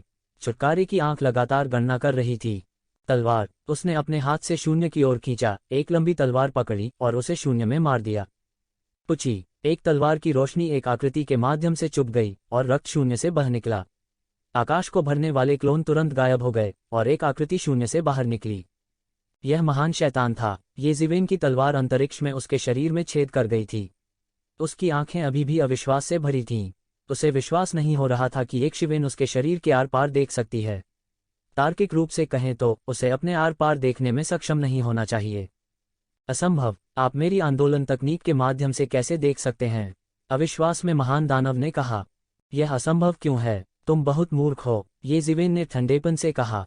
जब उसने अभी अभी थंडर ड्रैगन की शक्ति का उपयोग किया तो वह स्पष्ट रूप से देख सकता था कि उनमें से कोई भी प्रेत वास्तविक नहीं था। हालांकि उनके आभामंडल को बहुत अच्छी तरह से छुपाया गया था। भले ही येज़िवेन ने मुक्ति की आंख खोल दी हो, वह केवल एक एक करके उनके आर पार देख सकता था। इतने सारे भूतों को एक पल में देखना असंभव था। इस तरह की आंदोलन तकनीक बहुत ही भयानक थी। इससे भी अधिक भयानक बात यह थी कि यदि ये प्रेत उसके सामने होते तो वे एक पल में अपने मूल शरीर में परिवर्तित हो सकते थे। ये क्लोन बेकार लग रहे थे, लेकिन वास्तव में ये एक तरह का माध्यम थे। जब तक ये क्लोन पूरे अंतरिक्ष में फैल गए, तब तक वह तुरंत इस दुनिया में कहीं भी दिखाई दे सकता था। हालांकि यह अफसोस की बात थी कि येज़िवेन को बिल्कुल भी मूर्ख नहीं बनाया गया था। उन्होंने सीधे एक नज़र में सभी झूठों को देखा। विस्फोट। येज़िवेन ने जोर से चिल्लाया और एक मुहर को चिकोटी काट दी। महान शैतान की छाती में डाली गई तलवार सीधे फट गई। Boom boom boom boom. Dot. हॉन्ग लॉन्ग लॉन्ग लॉन्ग। पलक झपकते ही शून्य फट गया और सब कुछ फट गया। येज़िवेन की जादुई शक्ति के कारण हुआ विस्फोट इतना भयानक था कि महान शैतान भगवान, जो केवल गंभीर रूप से घायल हो गया था, तुरंत मांस और खून के टुकड़ों में उड़ गया, जिससे आकाश भर गया। गर्जन। महान शैतान दहाड़ता है और दूरी में अपने शरीर को फिर से जोड़ने की कोशिश करता है। येज़िवेन द्वारा इसे गंभीर रूप से घायल कर दिया गया और इसके टुकड़े टुकड़े हो गए। यहाँ तक अगर यह अपने शरीर को फिर से जोड़ सकता है तो यह कई वर्षों की मार्शल शक्ति का उपभोग करेगा। इस चोट से उबरने में कम से कम 100 साल लगेंगे। गुगुआंगमिंग यह सोचने के लिए बहुत अहंकारी है कि आप मुझे अपने कुछ लोगों के साथ रोक सकते हैं। येज़िवेन ने हल्के से कहा। उसे मार डालो, मैं उसे मरना चाहता हूँ। महान शैतान ने दहाड़ा और असुर वंश के शक्तिशाली राक्षस पूर्वज को देखा। असुर कबीले का स्वामी महान शैतान की तुलना में बहुत अधिक शांत था। वह येज़िवेन पर समय बर्बाद नहीं करना चाहता था और अब उसकी आंखों में एक भयंकर रूप दिखाई दिया। उसके हाथों से जंजीरें छूट गईं, जो सभी नियमों से खींचे जाने के बाद घनीभूत हो गई थीं और तुरंत येज़िवेन की ओर झपटी। यह रात के आसमान को चीरती हुई बिजली की तरह थी, बहुत तेज। टकराना। तो येज़िवेन ने अपना हाथ उठाया और एक मुट्ठी को अवरुद्ध कर दिया जो उसके सिर पर लगने वाली थी। जो देवताओं के हैं वे देवताओं के पास लौट जाएंगे और जो नरक में जाने चाहिए वे नरक में जाएंगे। असुर कबीले का मालिक कुछ जप करता हुआ प्रतीत हो रहा था। उसका शरीर चमक उठा और एक विशाल छाया में बदल गया, जिसने सीधे येज़िवेन पर पैर रखा। तोड़ना। थंडर ड्रैगन हेल्बर्ड येज़िवेन के हाथ में गरजते हुए दिखाई दिया। हेल्बर्ड एक लंबे अजगर की तरह शून्य में घुस गया और इस विशाल आभासी छाया को एक पल में नष्ट कर दिया। असुर कबीले के मास्टर की अभिव्यक्ति नहीं बदली और वह बेहद शांत थे। उनके हाव भाव में जरा भी बदलाव नहीं आया। उसका पलटवार लगभग तुरंत हुआ और एक मुक्का येज़िवेन की ओर लगा। मुट्ठी की ऊर्जा फैल गई और सभी दिशाओं में बिखर गई। यह मुट्ठी ऊर्जा आकाश को भेदने के लिए पर्याप्त थी। पशु दाव। येज़िवेन ने गरजते हुए प्रतिद्वंद्वी की मुट्ठी की ऊर्जा का विरोध करने के लिए 6 पाथर्स ऑफ रीइंकार्नेशन फिस्ट के साथ मुक्का मारा। टकराना। क्षण भर में उस असुर कुल के विशेषज्ञ की भुजा एक जोरदार धमाके के साथ फट गई। उसका पूरा शरीर मैग्मा में उल्टा उड़ता हुआ भेजा गया था। इसके अलावा येज़िवेन ने इस समय अपने बचाव को तोड़ दिया था। वह सीधे मैग्मा से झुलस गया था और वह लगातार दर्द से चीख रहा था। 10 मिलियन डिग्री से अधिक के इस तापमान का तात्कालिक विस्फोट एक व्यक्ति को शून्य में बदलने के लिए पर्याप्त था। तुम मौत को दावत दे रहे हो। ग्रेट फरैंड कबीले का विशेषज्ञ अचानक आकाश में 10 हमशक्लों में विभाजित हो गया। प्रत्येक डोपेलगैंगर के पास जबरदस्त ताकत थी, लगभग मुख्य शरीर से हीन नहीं। एक भयानक शक्ति एक पल में भड़क उठी। प्रत्येक महान दानव ने एक अत्याचारी आभा बिखेरी। यह अनुपम दिव्य कला थी जिसे वे केवल एक गुप्त तकनीक का उपयोग करके ही सक्रिय कर सकते थे।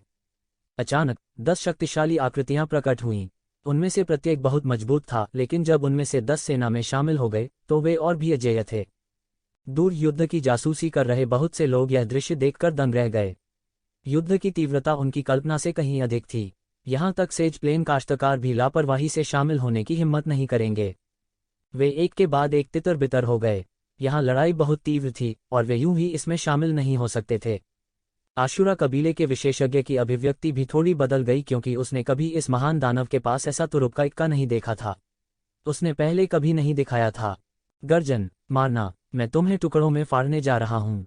10 महान दानव कबीले के विशेषज्ञ दहाड़ते हुए येज़िवेन की ओर दौड़ पड़े। ऐसा लग रहा था जैसे पूरी दुनिया के पास केवल ये 10 अंक ही बचे हैं। भयानक पवित्र साम्राज्य एक पल में बह गया और सबसे पहले येज़िवेन को दबा दिया। मेरे पास आपके साथ बर्बाद करना जारी रखने का समय नहीं है। येज़िवेन की आभा हर गुजरते मिनट और सेकंड के साथ मजबूत होती जा रही थी। वह हर गुजरते मिनट और सेकंड के साथ और अधिक शक्तिशाली होता जा रहा था। उन्होंने सीधे तौर पर उन प्रतिबंधों को हटा दिया था जो खेती बनियान ने उन पर लगाए थे। उसकी ताकत तुरंत फट गई। 100 साल पहले की तुलना में वह और भी शक्तिशाली था। बूम! तू ज़िवेन की मानव दाव मुट्ठी एक पल में भड़क उठी, सीधे एक महान दानव को नष्ट कर दिया जो उस स्थान पर रक्त धुंध के बादल में उसकी ओर दौड़ रहा था। यह कैसे संभव है? एक पल में उसकी ताकत इतनी कैसे बढ़ सकती है? बगल में अशूरा कबीले के विशेषज्ञ को लगभग अपनी आंखों पर विश्वास नहीं हो रहा था। येज़िवेन की ताकत अचानक भयानक स्तर तक बढ़ गई थी। महान दानव को 10 अवतारों में विभाजित किया गया था, लेकिन प्रत्येक अवतार की ताकत कम समय के लिए मुख्य शरीर के साथ प्रतिस्पर्धा करने के लिए पर्याप्त थी। इतनी ताकत के साथ यह एक ही स्तर के कई विशेषज्ञों से लड़ने के लिए काफी था।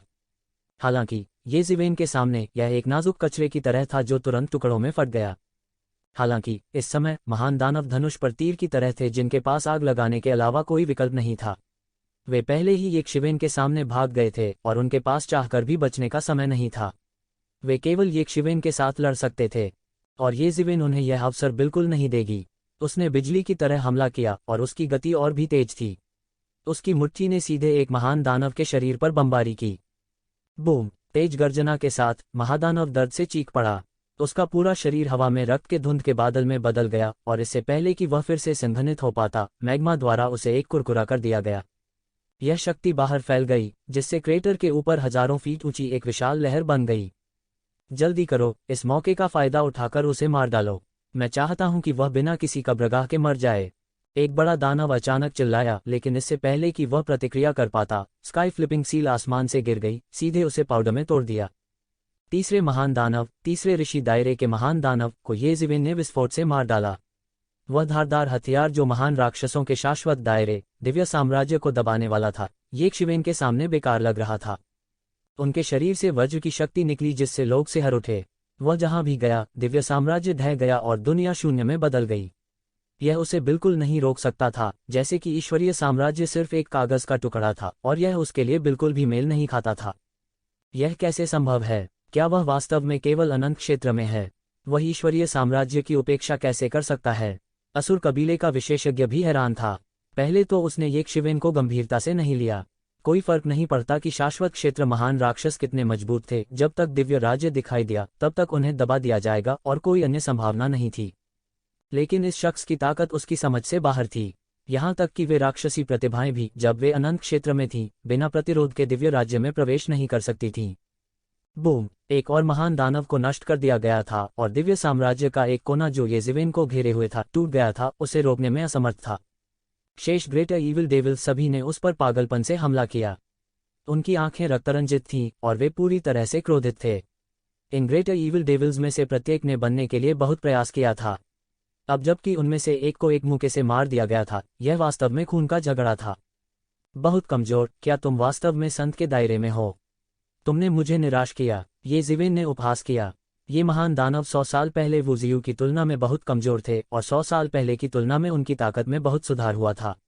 वे बिल्कुल समान स्तर पर नहीं थे। खेती की बनियान द्वारा दबाई गई ताकत को मुक्त करने के बाद उनकी ताकत कुछ ऐसी नहीं थी जिसकी वे तुलना कर सकें। बूम बूम बूम, प्रत्येक महान दानव के हमशक्ल को तोड़ दिया गया था और महान दानव इतना उदास था कि वह खून की उल्टी करना चाहता था। इस गुप्त विधि का उपयोग करने के बाद सभी हमशक्ल मूल जैसे ही हो गए और कोई अंतर नहीं था। लेकिन इस तरह के घूंसे मारना भी जीवन शक्ति का विषय था और येज़िवेन को नहीं पता था कि डोपेलगैंगर्स को ठीक होने में कितने दसियों साल लगेंगे। गर्जन। द ग्रेट डेविल बहुत ही दुखद तरीके से दहाड़ा। उसके अपने हमशक्ल येज़िवेन के मुक्कों से अलग हो गए थे और उसके हमले येज़िवेन के शरीर पर गिरे थे, लेकिन वे उसके बचाव को भी नहीं तोड़ सके। यह दुनिया की सबसे दुखद बात थी और अपने पदार्पण के बाद से उन्होंने कभी भी इस तरह की निराशाजनक चीज का सामना नहीं किया था। क्या आप अभी भी खड़े होकर देखना चाहते हैं? अंत में येज़िवेन द्वारा आखिरी दम तक मारे जाने के बाद वह जल्दी से मुड़ा और भागना चाहता था। दूर नहीं, असुर कबीले के विशेषज्ञ ने आखिरकार एक चाल चली और आकाश को भरने वाले मुट्ठी के इरादे को नष्ट कर दिया गया। असुरपथ और एक शक्तिशाली आभा एक पल में बह गई। भाड़ में जाओ। येज़िवेन ने मुट्ठी के इरादे को कुचल दिया और फिर भागने वाले महान दानव के साथ पकड़ा और उस पर रौंद दिया, सीधे महान दानव के शरीर को तोड़ दिया और अंतहीन गर्म मैग्मा में जला दिया। इस समय केवल आशुरा कबीले का विशेषज्ञ ही बचा था और वह यह भी जानता था कि वह येज़िवेन से आगे नहीं निकल पाएगा। इतने कम समय में उसका शरीर पूरी तरह से उजागर हो गया था। उसके पास गोली काटने और आगे बढ़ने के अलावा कोई चारा नहीं था। उसके हाथ में एक लंबी कृपाण दिखाई दी और कृपाण प्रकाश में उतार चढ़ाव हो रहा था, जो असुर की शक्ति को लगातार उगल रहा था। असुर का ब्लेड बह गया और अपने रास्ते में आने वाली हर चीज को काटकर येज़िवेन के शरीर को काट रहा था। येज़िवेन के चेहरे पर कोई भाव नहीं था और उसने अपनी हथेली से थप्पड़ मार दिया। आप मौत को दावत दे रहे हैं। आशुरा कबीले का विशेषज्ञ गुस्से में था। येज़िवेन बस उसकी ताकत को देख रहा था और वास्तव में अपने असुर कृपाण को नंगे हाथों ले जाने की हिम्मत कर रहा था। भले ही येज़िवेन की ताकत उसके जितनी अच्छी न हो, फिर भी वह इतना अहंकारी था कि नंगे हाथों से नहीं लड़ सकता था। मुझे विश्वास नहीं हो रहा है कि आप मेरे असुर कृपाण का सामना कर सकते हैं। आशुरा कबीले के विशेषज्ञ ने गर्जना की और दुनिया को नष्ट करने वाले कृपाण कौशल का एक सेट प्रदर्शित किया और येज़िवेन पर जमकर प्रहार किया। टकराना। ताड़ और असुर कृपाण में भीषण टक्कर हुई और पृथ्वी को चकनाचूर करने वाली ऊर्जा फैल गई। हर बार असुर कृपाण ने असुर के एक अद्भुत कानून का उत्सर्जन किया, सीधे बाहर निकल गया और जब शाश्वत क्षेत्र के देवताओं ने संपर्क किया तो वे तुरंत मारे गए। यहां तक गुस्से में दहाड़ने की आवाज भी फूट पड़ी। इस भयानक बल द्वारा आसपास के मैग्मा को भी बलपूर्वक दूर धकेल दिया गया। येज़िवेन का हाथ तुरंत एक चमकदार सुनहरी रोशनी में बदल गया, जैसे कि वह सोने में ढाला गया हो। यह आश्चर्यजनक ब्लेड प्रकाश उसकी हथेली पर गिरा, लेकिन उसके पास उसकी त्वचा को काटने का कोई उपाय नहीं था। यह केवल आश्चर्यजनक चिंगारी के फटने में फट सकता था। असुर वर्चस्व। असुर कबीले के विशेषज्ञ ने दहाड़ लगाए और अपनी सारी ताकत असुर कृपाण में डाल दी। एक अद्भुत कृपाण की चमक फूट पड़ी और उसके हाथ में असुर कृपाण बड़ा और बड़ा हो गया। ऐसा लग रहा था कि वह येज़िवेन को मारने जा रहा है। एक स्लैश। येज़िवेन ने तुरंत अपनी हथेली को हटा लिया और अपनी 5 उंगलियों को मुट्ठी में जकड़ लिया। फिर उन्होंने मुक्का मारा। बूम। एक जोर की गर्जना के साथ उनकी मुट्ठी की ऊर्जा 6 पुनर्जन्मों में बदल गई और सभी दिशाओं को दबा दिया। गगनभेदी गर्जना के साथ शक्तिशाली असुर ब्लेड बोझ सहन करने में असमर्थ था और उस पर दरारें दिखाई देने लगीं। फिर इंच दर इंच वह टुकड़ों में बिखर गया, जिससे आकाश भर गया और सभी दिशाओं में बिखर गया। एक उच्च कोटि का दिव्य उपकरण येज़िवेन की मुट्ठी से टूटकर बिखर गया था। ऐसी ताकत अकल्पनीय रूप से अत्याचारी स्तर तक पहुंच गई थी। असुर वंश के विशेषज्ञ को पीछे हटने के लिए मजबूर होना पड़ा। डेब्यू के बाद से उन्हें इतना बड़ा नुकसान कभी नहीं हुआ था। उसे कुत्ते की तरह पीटा गया था और येज़िवेन के लिए उसका कोई मुकाबला नहीं था। वह विश्वास नहीं कर सकता था कि एक शाश्वत क्षेत्र का विशेषज्ञ इतना अत्याचारी हो सकता है। जब उन्हें यह कार्य मिला तो उन्होंने सोचा कि गु गुआंगमिंग सिर्फ एक साधारण शाश्वत क्षेत्र विशेषज्ञ थे। उसने यह भी सोचा था कि गु गुआंगमिंग राय का पहाड़ बना रहे थे। अब जब उसने इसके बारे में सोचा तो गु गुआंगमिंग राय का पहाड़ बना रहे थे। इतने भयानक आदमी ने ही इन थोड़े से लोगों को भेजा था। यह उन्हें बाघ के मुंह में भेजने जैसा था। अगर उसे एक और मौका दिया जाता तो वह इस कार्य को फिर कभी स्वीकार नहीं करता। वह जल्दी से पीछे हट गया और येज़िवेन से सीधे लड़ने की हिम्मत नहीं कर पाया। नहीं तो उसे येज़िवेन पीट पीट कर मार डालेगा। धिक्कार है, एक शाश्वत क्षेत्र विशेषज्ञ इतना शक्तिशाली कैसे हो सकता है? गु गुआंगमिंग, आप कीमत चुकाएंगे। असुर वंश का विशेषज्ञ दहाड़ा। पहले भाड़ में जाओ, वह जल्द ही आपके साथ आएगा। येज़िवेन ने उपहास किया। उसे पता ही नहीं चला कि कब वह बाधाओं की परतों को पार कर गया और असुर कबीले के विशेषज्ञ के सामने दौड़ पड़ा। बूम! येज़िवेन ने अपनी मुट्ठी बाहर निकाली और सीधे गर्म मैग्मा को शून्य में बदल दिया।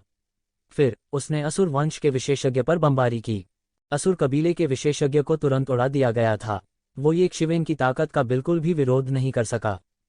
वह अपने शरीर के माध्यम से एक अत्यंत भयानक शक्ति को महसूस कर सकता था, जो लगभग उसके मांस को चीर रहा था। ऐसी शक्ति ने ऋषि विमान को भी पार कर लिया था। उन्होंने कभी नहीं सोचा था कि कोई व्यक्ति विशुद्ध रूप से ताकत के बल पर ऐसी उपलब्धि हासिल कर सकता है। यह सिर्फ एक राक्षस था। वह किसी सामान्य मनुष्य से नहीं, बल्कि एक राक्षस, एक दानव से लड़ रहा था।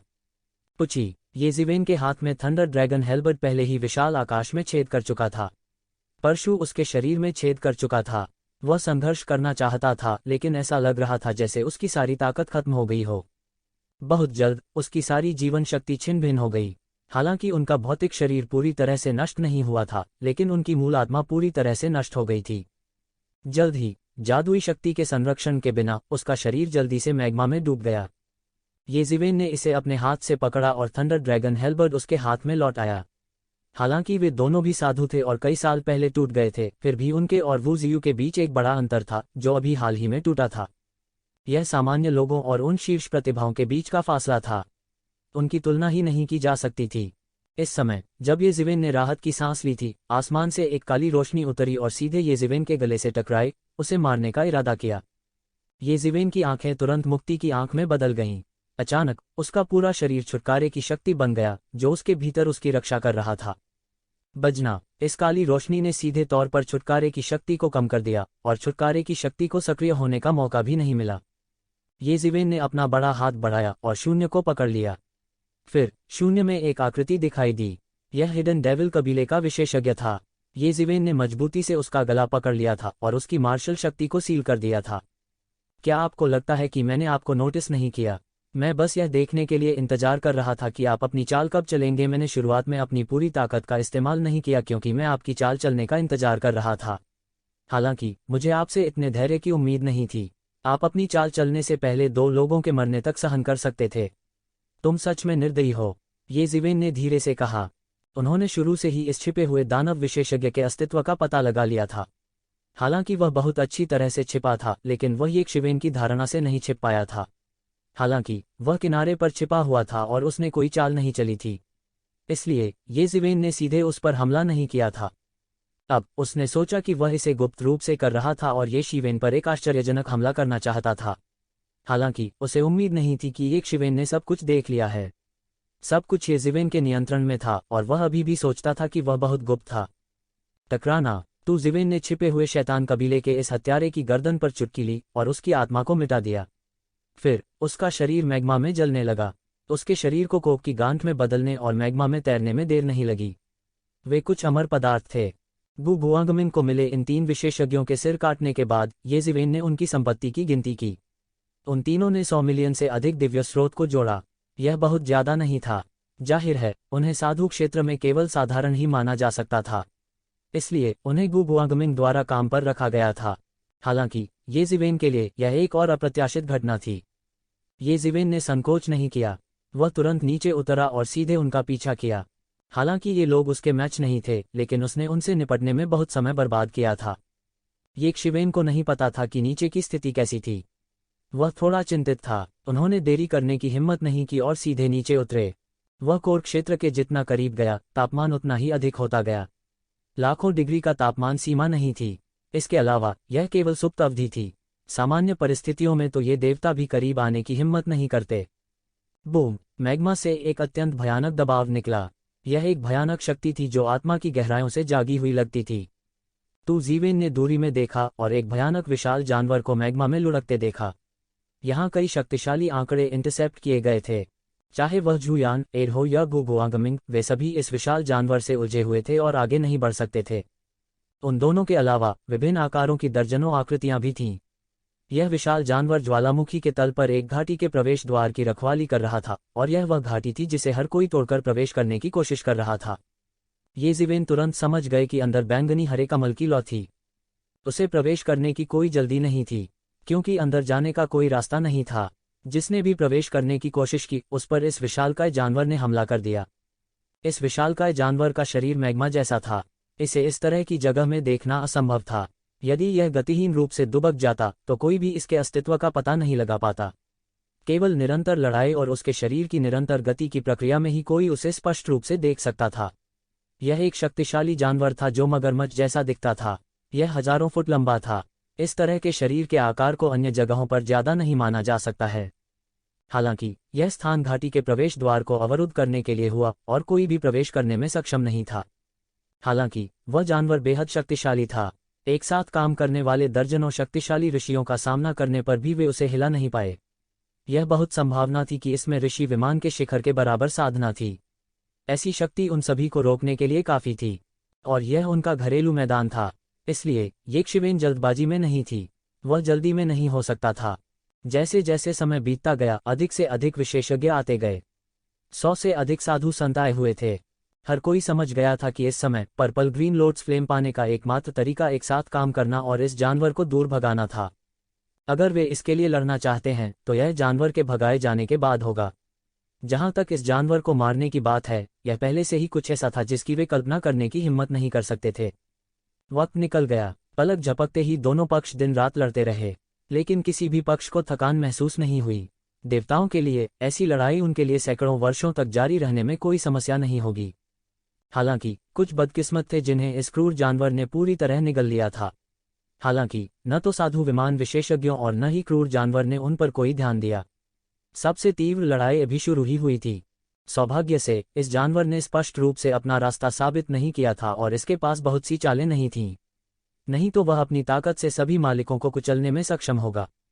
यद्यपि साधना स्तर के संदर्भ में कई ऋषि लोग गुरु थे, वे समान स्तर पर नहीं थे। मध्य अवस्था में कोई सेज रियल मास्टर भी नहीं था। हर कोई दांत पीस रहा था और लड़ रहा था, लेकिन ज्यादा समय नहीं बचा था। ज्वालामुखी का सुप्त काल समाप्त होने वाला था। जू यान ए सहित हर कोई यह जानता था और थोड़ा निराश महसूस कर रहा था। वह पूरी तरह से सिंदूरी चिड़िया में बदल चुकी थी। ऐसे माहौल में उसके मूल शरीर को बहुत फायदा हुआ।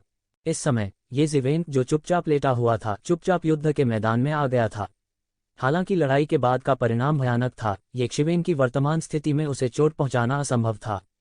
वह इंतजार कर रहा था, किसी खामी का इंतजार कर रहा था। अब जाओ तू। ज़िवेन ने एक बड़ा कदम उठाया और टिमटिमाते थंडर सटेप का इस्तेमाल किया। उसके पीछे दानव पंख तुरंत फैल गए। उनका पूरा शरीर बिजली की तरह तेजी से उछल पड़ा। वह इतना तेज था कि उसे कोई देख नहीं पाया।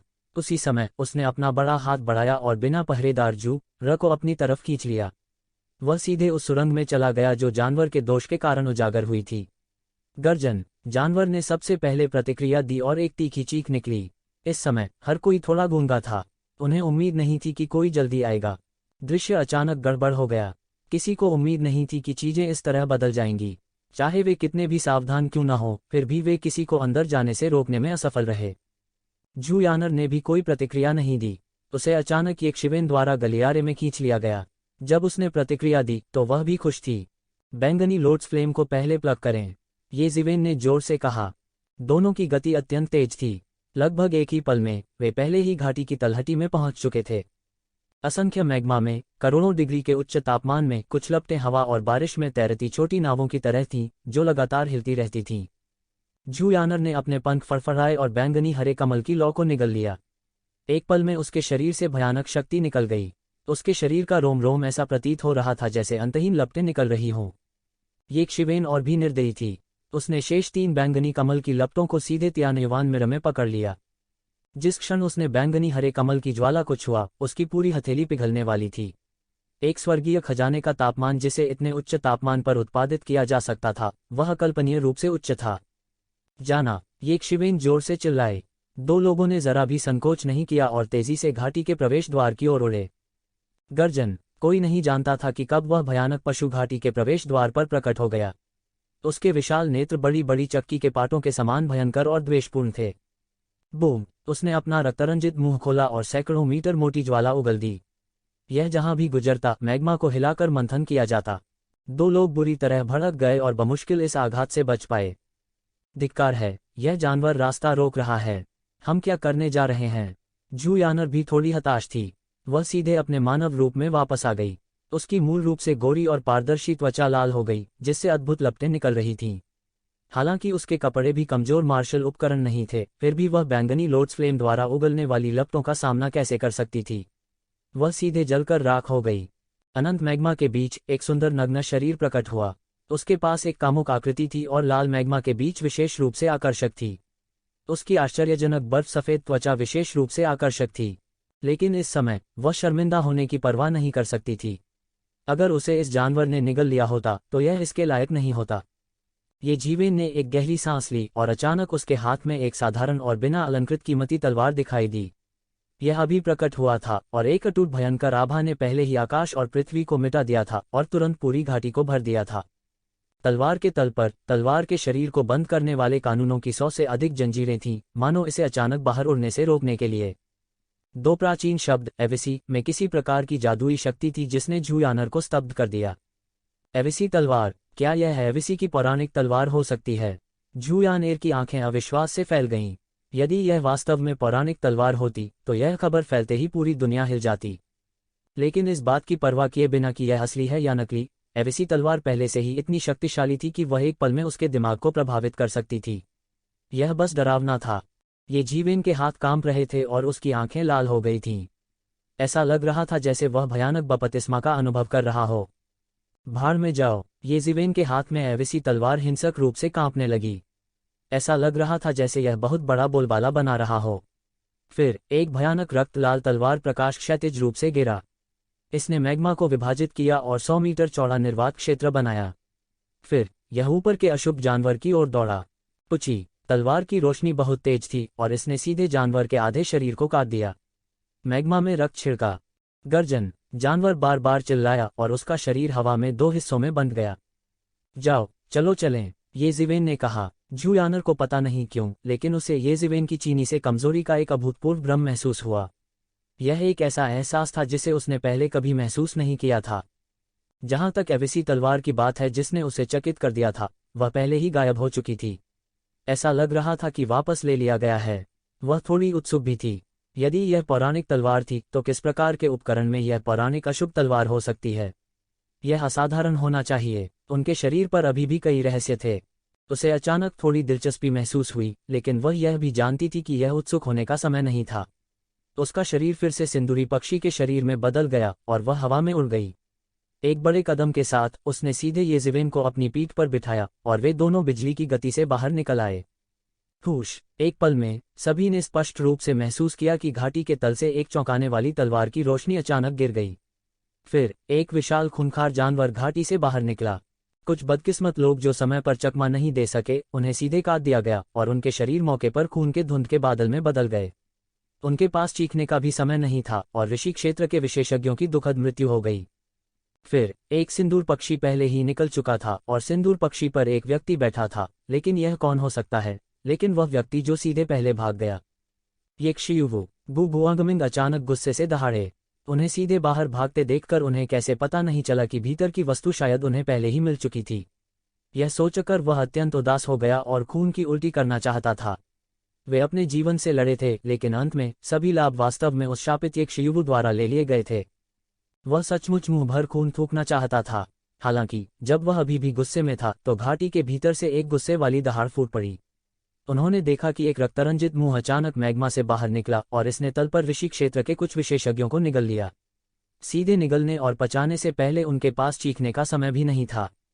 तभी सभी को पता चला कि जिस जानवर को तलवार से आधा काट दिया गया था, उसने वास्तव में अनजाने में खुद की मरम्मत की थी।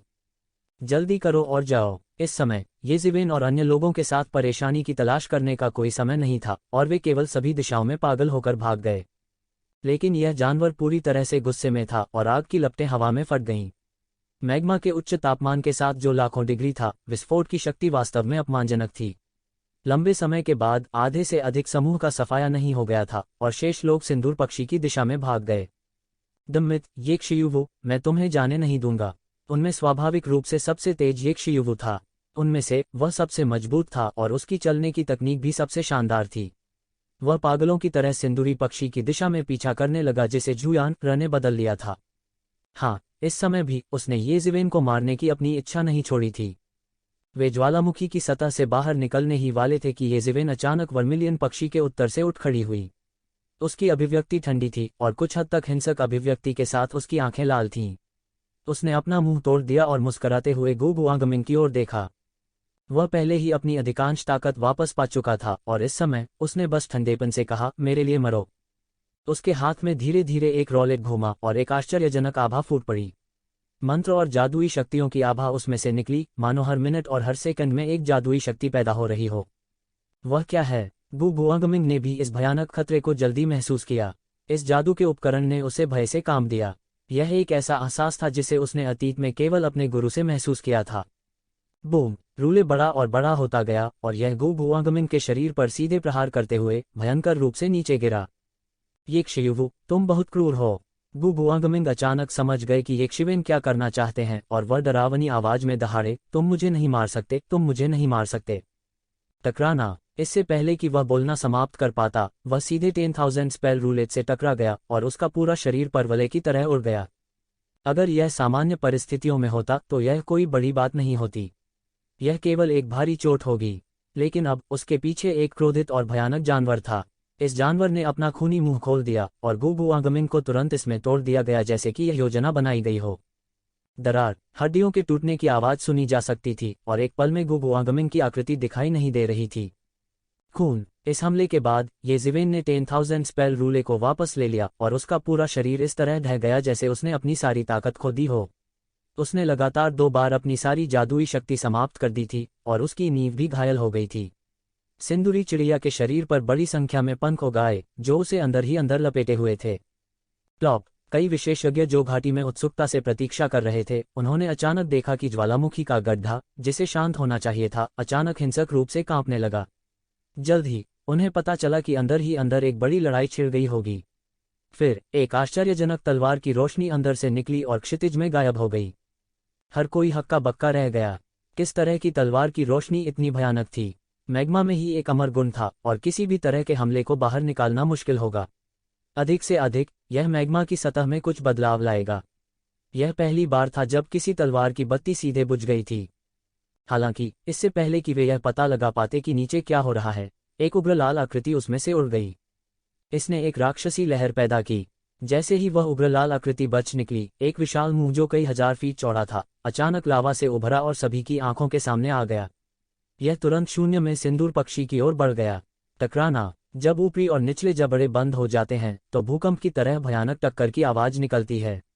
सभी ने महसूस किया कि उनकी रीढ़ में ठंडक दौड़ रही है और वे कल्पना कर सकते हैं कि अगर इस भयानक जानवर ने उन्हें काट लिया तो क्या होगा। आखिर क्या चल रहा था? क्या हो रहा था? वहां नीचे क्या चल रहा था? कोई भी निश्चित रूप से नहीं कह सकता था कि वहां क्या चल रहा था। ऐसे माहौल में जांच के लगभग सभी तरीके बेकार हो गए। हर कोई केवल उत्सुकता से प्रतीक्षा कर सकता था। लेकिन अब ज्वालामुखी की सुप्त अवधि समाप्त होने वाली थी और केवल एक सिंदूर पक्षी बाहर निकला। यह एक प्रसिद्ध सिंदूर पक्षी था। फीनिक्स कबीले के हाई प्रोफाइल की तुलना में वर्मिलियन बर्ड 4 प्रतीकों में से एक के रूप में निस्संदेह बहुत अधिक कम महत्वपूर्ण था।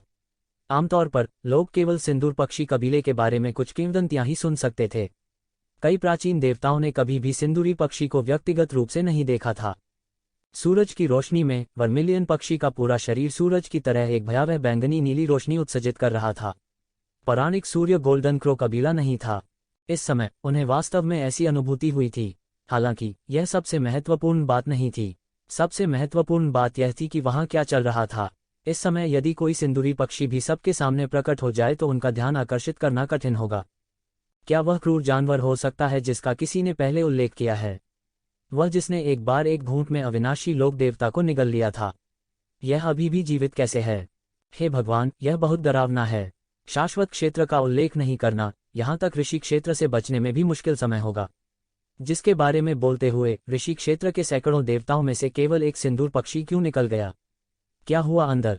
बहुत से लोगों ने पहले ही कुछ अनुमान लगा लिया था, लेकिन उन्हें अभी भी इस पर विश्वास करना कठिन लग रहा था और वे इस पर विश्वास करने को तैयार नहीं थे। यदि वास्तव में ऐसा होता तो यह वास्तव में एक बड़ी त्रासदी होती। सैकड़ों ऋषि विमान देवता युद्ध में मारे गए थे। भले ही यह प्रसिद्ध कुरपुर्स रोड था जिसे शाही सम्राटों का चयन करने के लिए कहा गया था, यह सभी को चौंका देने के लिए पर्याप्त था। खबर फैलते ही पूरी दुनिया हिल जाएगी। हे भगवान, यह नहीं हो सकता। पैनी नज़र वाले कुछ लोगों को पहले से ही याद था कि जब जानवर ने अपना खूनी मुंह खोला तो उन्हें अंदर टूटे हुए अंग स्पष्ट रूप से दिखाई दिए। सोचते सोचते उन्हें केवल यही लगा कि उनके पूरे शरीर के रोंगटे खड़े हो गए हैं। क्या ऐसा हो सकता है कि साधु क्षेत्र के सैकड़ों विशेषज्ञ इस जानवर के मुंह में मर गए हों? हे भगवान, हमें क्या करना चाहिए? बहुत से लोगों के मुंह में बस इतना ही वाक्य रह गया था। कितनी भयानक बात थी। सैकड़ों सेज रियलम विशेषज्ञों में से कुछ कुरपुर्स रोड के मूल निवासियों के थे और कुछ विदेशी विशेषज्ञ थे। विभिन्न आकारों की दर्जनों सेनाएं शामिल थीं। जाओ उस सिंदूरी चिड़िया को खोजो, वही अकेला जीवित निकला है। हमें उसे ढूंढना चाहिए और उससे पूछना चाहिए कि क्या हुआ। किसी ने दांत पीसते हुए कहा। भले ही सिंदूर पक्षी जनजाति के साथ छलावा नहीं किया जाना था, लेकिन सिंदूर पक्षी जनजाति दर्जनों परिवारों की इच्छा के विरुद्ध नहीं जा पाएगी। मैंने अभी अभी वर्मिलियन पक्षी को बैंगनी नीली लपटें उगलते देखा है। क्या ऐसा हो सकता है कि उसने बैंगनी नीले कमल की लपटें प्राप्त की हों और इस शातिर जानवर को पूरी तरह से नाराज कर दिया हो? किसी ने ऊंचे स्वर में कहा। हाँ, यह होना ही चाहिए।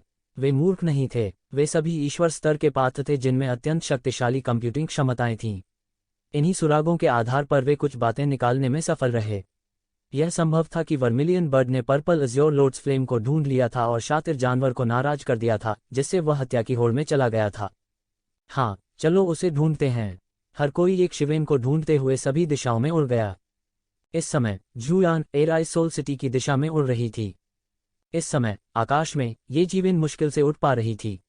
एक क्षण पहले वह सिंदूर पक्षी के पंखों में लिपटा हुआ था, इसलिए उसे किसी ने नहीं देखा था। लेकिन यह केवल कुछ समय पहले की बात थी जब उन्होंने उसे पाया, क्योंकि वह कोल्ड सोल आइस हॉट के बदले जा रहा था और जल्द ही सभी पता लगाएगा। तुम सच में जोखिम भरे हो। आपने एक जादुई उपकरण का इस्तेमाल किया जो आपकी ताकत से 2 गुना था। जूयान र ने शिकायत की। जब उसे शातिर जानवर ने रोका तो उसे वास्तव में निराशा का एहसास हुआ। उसने पहले कभी इतना असहाय महसूस नहीं किया था। किसने सोचा होगा कि ये ज़िवेन एक कदम उठाएगी और इतने क्रूर तरीके से तुरंत शातिर जानवर को घायल कर देगी और उसे आधे में विभाजित कर देगी। हालांकि वह नहीं जानती थी कि यह महान एविसी तलवार है, फिर भी यह काफी चौंकाने वाला था। वह 10,000 मेथड रूले के बारे में जानती थी। वह अतीत में वहां नहीं गई थी, लेकिन इसका मतलब यह नहीं था कि वह इसके बारे में नहीं जानती थी। 10,000 मेथड रूले को ये ज़िवेन ने छीन लिया। यह 10,000 मेथड किंग एक शीर्ष बिजलीघर का एक प्रसिद्ध जादू उपकरण था। कहने की जरूरत नहीं है, यह शक्तिशाली था। हालांकि ये ज़िवेन की मौजूदा ताकत के साथ 10,000 मेथड रूले की शक्ति को प्रदर्शित करना आसान नहीं था। उन्हें हर बार अपनी पूरी ताकत लगानी पड़ी। इससे उसे यह भी महसूस हुआ कि ये ज़िवेन वास्तव में बहुत लापरवाह थी। अगर वह लापरवाह था और जाल में गिर गया तो उसे क्या करना चाहिए? कोई और रास्ता नहीं था। उस स्थिति में या तो आप या मैं मर गए। अगर हम बाहर नहीं गए तो हम कैसे बच सकते हैं? ये ज़िवेन ने बैठकर फीनिक्स रीजनरेशन तकनीक का संचालन किया। फीनिक्स के रोने की आवाज़ सुनी जा सकती थी। अब जब उसने उस समय की स्थिति के बारे में सोचा, यहाँ तक ये ज़िवेन, जो हमेशा एक बड़े दिल वाला व्यक्ति था, भी डर गया। क्या आप अभी ठीक हैं? क्या आप पहले आराम करने के लिए जगह ढूंढना चाहते हैं? उस जगह के अलावा जहाँ ये ज़िवेन बैठी थी, सिंदूरी चिड़िया का बाकी शरीर बैंगनी हरी लपटें उगल रहा था। यह अत्यंत भयानक लग रहा था, एक उड़ते हुए ज्वालामुखी की तरह जो कभी भी फट सकता था। कोई बात नहीं, मेरे पास एक प्राकृतिक अग्नि आत्मा शरीर है।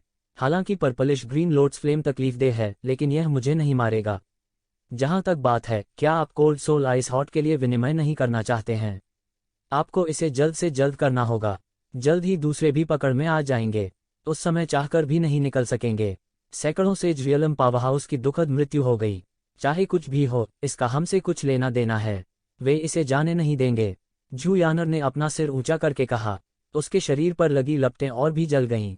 फिर उन्हें आने दो, मुझे डरने की कोई बात नहीं है। इस तरह के खजाने की खोज में अगर मैं मर गया तो क्या हुआ? ये ज़िवेन ने ठंडेपन से कहा। उसे कोई फर्क नहीं पड़ा। दूसरों के बारे में भूल जाओ, लेकिन गु गुआंगमिंग तुम्हारे द्वारा मारा गया था। गु गुआंग्यो और कई खजाने के स्वर्गीय राजा इसे कभी जाने नहीं देंगे। जूयानर ने उसे याद दिलाया। अब हम एक समय में केवल एक ही कदम उठा सकते हैं। मैंने जो किया उसका मुझे कोई पछतावा नहीं है। अगर मैंने उस समय कार्रवाई नहीं की होती तो हम पर गु गुआंगमिंग ने हमला किया होता। वह राक्षस हमारा इतने करीब से पीछा कर रहा था, हमारे पास उस पर बर्बाद करने का समय नहीं होता। ये ज़िवेन ने बिना किसी शर्त के अपना सिर हिलाया। हालांकि गु गुआंगमिंग को मारने के कई नतीजे थे, लेकिन उन्हें इसका कोई अफसोस नहीं था। एक असली आदमी को निर्णायक होना चाहिए। पछताने की कोई बात नहीं थी। मैं तुम्हें पहले आइस सोल सिटी भेजूंगा, फिर मैं एकांत में अभ्यास करने के लिए जगह ढूंढूंगा। हा, इस बार मैंने आखिरकार आग ढूंढ ली। मैं निर्वाण लेने जा रहा हूं। जब हम दोबारा मिलेंगे तो आप निश्चित रूप से मेरी विरोधी नहीं होंगी। झू यानेर खिलखिला उठी। वह स्पष्ट रूप से अच्छे मूड में थी। उसने पर्पलिश ग्रीन लोड्स फ्लेम के लिए बहुत मेहनत की थी। हालांकि इस प्रक्रिया में कुछ मोड़ आए, लेकिन उसने अंत में अपना लक्ष्य हासिल कर लिया। इससे उसे बहुत अच्छा महसूस हुआ। हाँ, यह जरूरी नहीं है कि यह सच हो। यद्यपि आपके पास एक आकस्मिक मुठभेड़ और प्राकृतिक जादुई शक्ति है, मेरी प्रगति धीमी नहीं होगी। ये शिवेन ने कहा, मात देने के लिए नहीं। वह कुरफुरस रोड पर आया। पुनर्जन्म घास की तलाश के अलावा उसने कुरफुरस रोड को खुद को सुधारने की जगह के रूप में भी माना। अनगिनत प्रतिभाओं की टक्कर निश्चित रूप से उनकी मार्शल आर्ट को अगले स्तर तक ले जाएगी। मुझे मत बताओ कि तुम भी कुरफुरस रोड में तथाकथित अवसर के लिए आए थे। झू यानर ने अचानक पूछा। आप ऐसा क्यों कह रहे हो? ये शिवेन ने अपनी सांस को ठीक करते हुए पूछा। उनके शरीर में आध्यात्मिक शक्ति अभी भी बढ़ रही थी। ऐसा लग रहा था कि वह अभी भीषण युद्ध से शांत नहीं हुआ था। ऐसा इसलिए है क्योंकि बहुत से लोग उस तथाकथित अवसर के लिए आए हैं।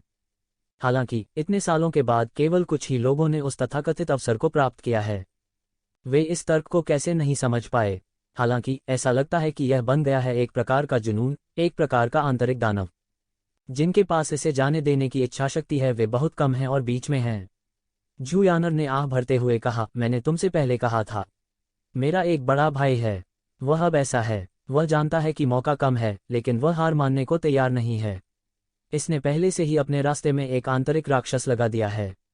यदि वह इसके माध्यम से नहीं देख सकता है तो उसका भविष्य चिंताजनक होगा। इसलिए यदि आप इसके लिए यहाँ नहीं हैं तो बेहतर है कि आप इस मामले पर कायम न रहें। ये ज़िवेन जानती थी कि वह जिन उनके बारे में बात कर रही थी वे अद्वितीय राक्षसी प्रतिभाएं होनी चाहिए। उनमें से कुछ ने करोड़ों साल पहले कुरफुरस रोड में भी भाग लिया था। अनगिनत वर्षों ने सब कुछ मिटा दिया था। कुरफुरस रोड में भाग लेने के कारण को वह बहुत पहले ही भूल चुका था। यह धीरे धीरे एक तरह की आदत बन गई। चिंता मत करो, मैं यहाँ कुरफुरस रोड के लिए नहीं हूँ। मुझे तथाकथित अवसर की आवश्यकता नहीं है। सम्राट किस तरह का व्यक्ति है? दुनिया में कई शक्तिशाली अस्तित्व नहीं हैं। कौन बनने के योग्य है सम्राट? सम्राट कौन हो सकता है? सम्राट कौन हो सकता है? सम्राट से ऊपर कौन हो सकता है? अगर मैं सम्राट बन गया तो मैं निश्चित रूप से अजेय हो जाऊंगा और सम्राट के दायरे में अपना रास्ता बना लूंगा। मुझे किसी की दया और दान की आवश्यकता नहीं है। ये ज़िवेन ने दृढ़ता से कहा, जैसे कि वह पहले कभी इतना दृढ़ निश्चयी नहीं था। वह झू यानेर की बातों का जवाब दे रहा था और उसके दिल की शंकाओं का भी जवाब दे रहा था। इस अवधि के दौरान कुरफुरस रोड में प्रवेश करने के बाद यह अपरिहार्य था कि उसका दिल डगमगा रहा था। सम्राट की स्थिति इतनी आकर्षक थी। यदि वह सम्राट बन सकता है तो यह कितना गौरवशाली होगा। और अब वह फिर से दृढ़ था। इस वाक्य का उत्तर देने के बाद उनकी आंखें फिर से साफ हो गईं। उसने आंतरिक दानव की एक और परत के माध्यम से देखा था और उसकी मानसिक साधना में बहुत सुधार हुआ था। उन्हें पहले से ही लग रहा था कि उनकी सफलता उनके सामने है। जब तक वह कोल्ड सोल आइसी हॉट की अदला बदली करेगा, असली सफलता उसके सामने होगी। आइस सोल सिटी ठीक उसके सामने थी। ये ज़िवेन उठ खड़ी हुई और आइस सोल सिटी की ओर उतरते हुए आगे छलांग लगा दी। झू यानर ने उसका पीछा नहीं किया, बल्कि पलटकर उड़ गई। ध्यान से, ये ज़िवेन ने झू यानर के विदाई वाले शब्द सुने। इस समय शहर अभी भी बहुत शांत था।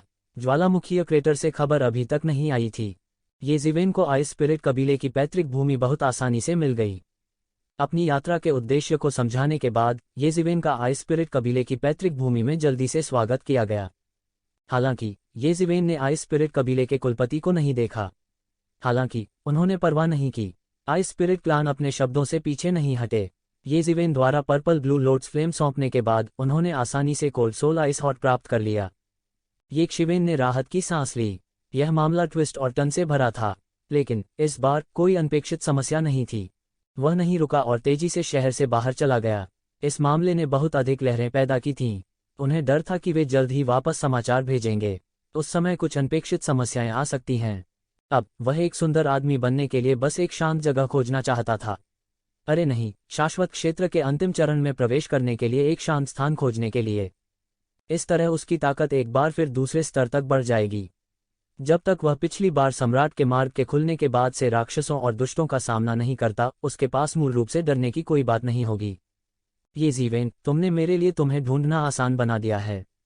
अचानक शून्य से एक ठंडी आवाज आई और एक रंगीन पट्टी अचानक शून्य से बाहर निकली और सीधे ये ज़िवेन के सिर की ओर जा टकराए। स्विश! महत्वपूर्ण क्षण में ये ज़िवेन ने अपने पैरों पर मुहर लगाए और उसका शरीर सैकड़ों मील दूर पीछे की ओर उड़ गया। बूम! जिस स्थान पर वह खड़ा था वह टुकड़े टुकड़े हो गया था, जिससे भयानक तूफान आया था। इस भयानक परिवर्तन ने हजारों मील दूर आइस स्पिरिट सिटी में तेजी से हंगामा किया। यह हमला वाकई भयानक था। पूरा मैदान हिंसक रूप से हिल रहा था, मानो उसने अभी अभी परमाणु विस्फोट का अनुभव किया हो। क्या चल रहा है? आखिर हुआ क्या? वास्तव में क्या हुआ, यह पता लगाने के लिए कई दिव्य इंद्रियां तुरंत बह गईं। येज़िवेन के माथे के सामने का एक बाल टूटकर गिर गया था। हालांकि वह महत्वपूर्ण क्षण में क्षैतिज रूप से आगे बढ़ा, फिर भी वह लगभग हिट था। एक भयानक ठंड का एहसास अचानक उसके पूरे शरीर में दौड़ गया। शून्य में एक तेज कंपन था और एक युवक धीरे धीरे शून्य से बाहर चला गया। उसकी गति धीमी थी, लेकिन वह चरम पर तेज थी। एक पल में वो पहले ही येज़िवेन के सामने आ चुका था। वू ज़िमो। येज़िवेन ने धीरे धीरे इस नाम को उगल दिया।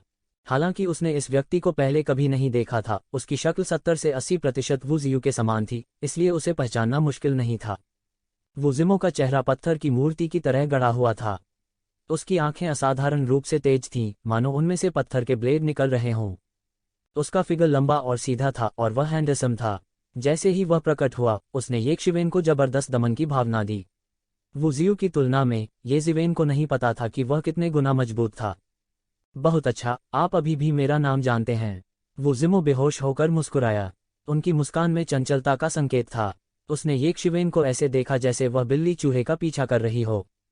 इस तरह की भावना ने येज़िवेन को बेहद असहज कर दिया था, लेकिन ऐसा कुछ भी नहीं था जो वह कर सकता था। वू ज़िमो नाम कुरपुर्स रोड में शीर्ष बिजली घर का प्रतिनिधित्व करता है। फर्स्ट रोड में वह लगभग अपराजेय था। मैं यह भी देखना चाहता हूं कि पृथ्वी पर कौन इतना साहसी है। वू ज़िमो थोड़ा मुस्कुराया और उसकी आवाज में हत्या के इरादे का संकेत था। आइस सोल सिटी की जांच कर रही आध्यात्मिक शक्ति भी तुरंत चुप हो गई। वू ज़िमो के नाम में किसी प्रकार की जादुई शक्ति थी जो हर किसी को डराने में सक्षम थी। यह पूरे कुरफस्ट रोड में शीर्ष बिजली घर का प्रतिनिधित्व करता था। पूरे आइस सोल सिटी में इस व्यक्ति के साथ प्रतिस्पर्धा करने वाला एकमात्र व्यक्ति शायद आइस सोल कबीले का कुलपति था। उसके लिए अन्य केवल खेल के सामान थे, उन्हें सीधे मारना मुश्किल नहीं था। वू ज़िमो, यह वह कैसे हो सकता है? वह ऊपरी स्वर्ग में मार्शल सम्राट बनने के अवसर की तलाश करने के बजाय निचले स्वर्ग में क्यों है? किसी ने चिल्लाकर पूछा। अधिकांश विदेशी शक्तियां ऊपरी स्वर्ग में केंद्रित थीं। इसके विपरीत देशी शक्तिघरों ने मार्शल सम्राट बनने के तथाकथित अवसर की तलाश नहीं की, क्योंकि इसका उनसे कोई लेना देना नहीं था।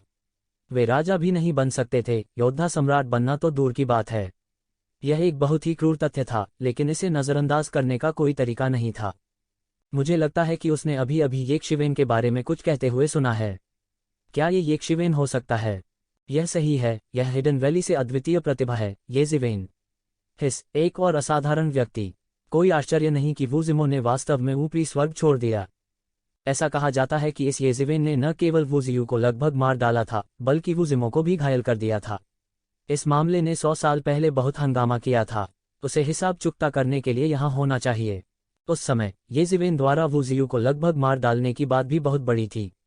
बहुत से लोग इसके बारे में बहुत स्पष्ट थे, इसलिए वे इसे अपरिचित नहीं थे। विशेष रूप से जब येज़िवेन का बार बार पीछा किया गया और अंततः बच निकला, जिसने उसकी बात को और भी प्रसिद्ध बना दिया। अब जब मैं इसे देखता हूं, तो उसके 3 सिर और 6 भुजाएं नहीं होती हैं। ऐसा लगता है कि वह विशेष रूप से साहसी है। वू ज़िमो ने एक फीकी मुस्कान के साथ कहा। येज़िवेन का दिमाग भागने की अनगिनत संभावित योजनाओं की गणना कर रहा था, लेकिन उसका चेहरा नहीं बदला और उसने कहा, तुम यहाँ उस कूड़ेदान वू ज़ियू के लिए आए हो? वू ज़िमो की अभिव्यक्ति कठोर हो गई। उसकी अभिव्यक्ति तुरंत एक पल के लिए उग्र हो गई और फिर शांत हो गई। उन्होंने केवल एक फीकी मुस्कान के साथ कहा, मूल रूप से मैंने आपको एक पत्थर के रूप में इस्तेमाल किया था।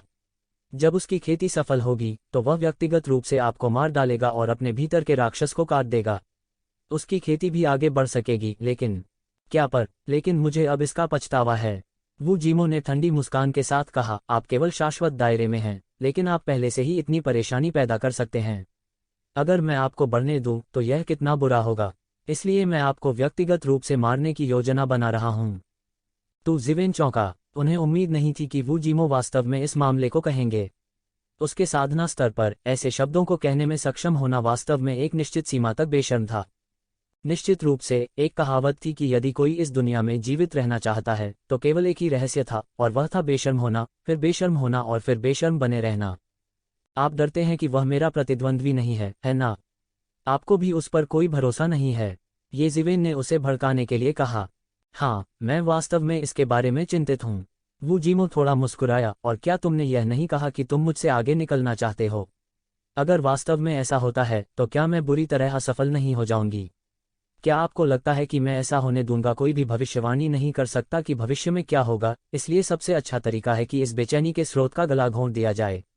तब बात करने के लिए कोई भविष्य नहीं होगा और मुझे चिंता करने की जरूरत नहीं होगी। उद्धरण चिन्ह। वू जीमो ने इस मामले को बहुत ही उदासीनता से कहा। सभी सामूहिक रूप से अवाक थे। यह मामला वास्तव में ऐसा था। यदि वे होते तो प्रबल शत्रु का भी पालने में गला घोंट देते, पर कुछ ही ऐसे थे जो इतने मर्यादापूर्ण ढंग से कह सकते थे। एक आदमी एक चेहरे के साथ रहता है और एक पेड़ एक छाल के साथ रहता है। जब कोई ताओ के स्तर तक साधना करता है तो उसके पास क्या नहीं हो सकता है? उसका जीवनकाल और भी शाश्वत था। क्या यह सिर्फ एक चेहरा नहीं था? लेकिन इसने वू जीमो को और भी भयानक बना दिया। दूसरों के लिए वह उन चीजों की बिल्कुल भी परवाह नहीं करता था जो सबसे ज्यादा जिद्दी थीं। दूसरे शब्दों में, उनमें ऐसी कमजोरियां नहीं थीं जिनसे निपटना उनके लिए और भी कठिन हो। जैसा कह रहा था, एक बेशर्म व्यक्ति अजेय था। इससे भी ज्यादा भयानक बात यह थी कि जब एक शीर्ष विशेषज्ञ बेशर्म था तो दुनिया में उन्हें क्या रोक सकता था? लेकिन जिस बात ने सभी को और भी हैरान कर दिया वह यह थी कि येज़ेवेन में वास्तव में इतनी बड़ी क्षमता थी कि वू जीमो भी, जो अब साधु क्षेत्र के शिखर पर था और किसी भी समय राजा श्रेणी के दायरे में प्रवेश कर सकता था, उससे इतना सावधान था। हर किसी को यह जानना था कि एक शिवेन साधु लोक में भी नहीं थी। उन दोनों के बीच के अंतर को अलग दुनिया कहा जा सकता है, एक पूर्ण क्षेत्र अलग। वह अब सुधर गया था, लेकिन क्या वू जीमो भी नहीं सुधर रहा था? क्या कारण था जिससे वह इतना भयभीत था, इतना शातिर दिल? ये शिवेन ने वू जीमो को उदासीन रूप से देखा। हालांकि वू जियू को मजबूत माना जाता था, लेकिन वह अधिक घमंडी और दबंग था। इस तरह के व्यक्ति से निपटना मुश्किल था, लेकिन वास्तव में इससे निपटना भी बहुत आसान था। लेकिन वू जीमो अलग था। इस तरह का व्यक्ति दृढ़निश्चयी था और वह बेशर्म था। उन्होंने बेशर्म होने पर जोर दिया। एक संभावित खतरे को खत्म करने के लिए, जैसा कि मूल रूप से सोचा गया था, लोगों को उसे मारने के लिए भेजने के बजाय उसने येज़ेवेन के साथ परेशानी का पता लगाने के लिए वास्तव में ऊपरी स्वर्ग से वापस आने के लिए अपना रास्ता मार दिया था। दूसरे शब्दों में, इसका मतलब यह भी था कि वू जीमो ने पहले से ही येज़ेवेन को एक बड़ा खतरा माना था और उसे व्यक्तिगत रूप से उससे निपटना था। वह दूसरों को ऐसा नहीं करने दे सकता था। ये शिवेन को समझ नहीं आ रहा था कि इस पर रोऊं या हंसूं। लेकिन इसमें कोई संदेह नहीं था कि सम्राट चुनने के मार्ग पर एक शीर्ष व्यक्ति द्वारा लक्षित किया जाना एक आपदा होगी। पिछले कुछ दशकों में मैंने जिन लोगों को भेजा उनमें से कोई भी तुम्हें मार नहीं सका। समस्या और गंभीर न हो, इसके लिए मैं स्वयं आया हूं। आपको ढूंढने में मुझे बहुत समय लगा। क्या आप जानते हैं कि आपके ठिकाने का पता लगाने के लिए, मुझे आपके ठिकाने का पता लगाने के लिए रक्त बलिदान के रूप में कुल 99 क्रूर जानवरों को ऋषि साम्राज्य के शिखर पर मारना था? आपके पास किसी प्रकार की दिव्य कलाकृति होनी चाहिए जो स्वर्ग के रहस्यों को छुपा सके। कोई आश्चर्य नहीं कि इतने सालों के बाद, जो आपसे मिलने के लिए पर्याप्त भाग्यशाली थे, उनके अलावा कोई भी आपके ठिकाने का अनुमान नहीं लगा सकता था। वू जीमो ने चमकदार आंखों से येज़ेवेन को देखा। लेकिन वास्तव में यह क्या है? मैं भी बहुत उत्सुक हूं। क्या करूं? क्या मुझे इसे सौंप देना चाहिए? जब सभी ने यह सुना तो वे दम घुटने से लगभग बेहोश हो गए। ऋषि लोक के शिखर पर 99 खूंखार जानवर, वह एक भयानक स्तर था। यह ज्ञात होना चाहिए कि आइस सोल सिटी में आइस स्पिरिट कबीले का नेता ऋषि दायरे के चरम पर केवल एक विशेषज्ञ था। वू जीमो ने वास्तव में एक ही बार में 99 लोगों को मार डाला था, बस येज़ेवेन के ठिकाने का पता लगाने के लिए। इतना बड़ा पैमाना बस अकल्पनीय था। पहले सभी ने सोचा था कि आइस स्पिरिट कबीले का नेता उनके बराबर था, लेकिन अब जब उन्होंने इसके बारे में सोचा तो वे गलत थे, और बहुत गलत थे। जब तक वह चाहता था, वह शायद आइस सोल सिटी को अपने दम पर समतल कर सकता था।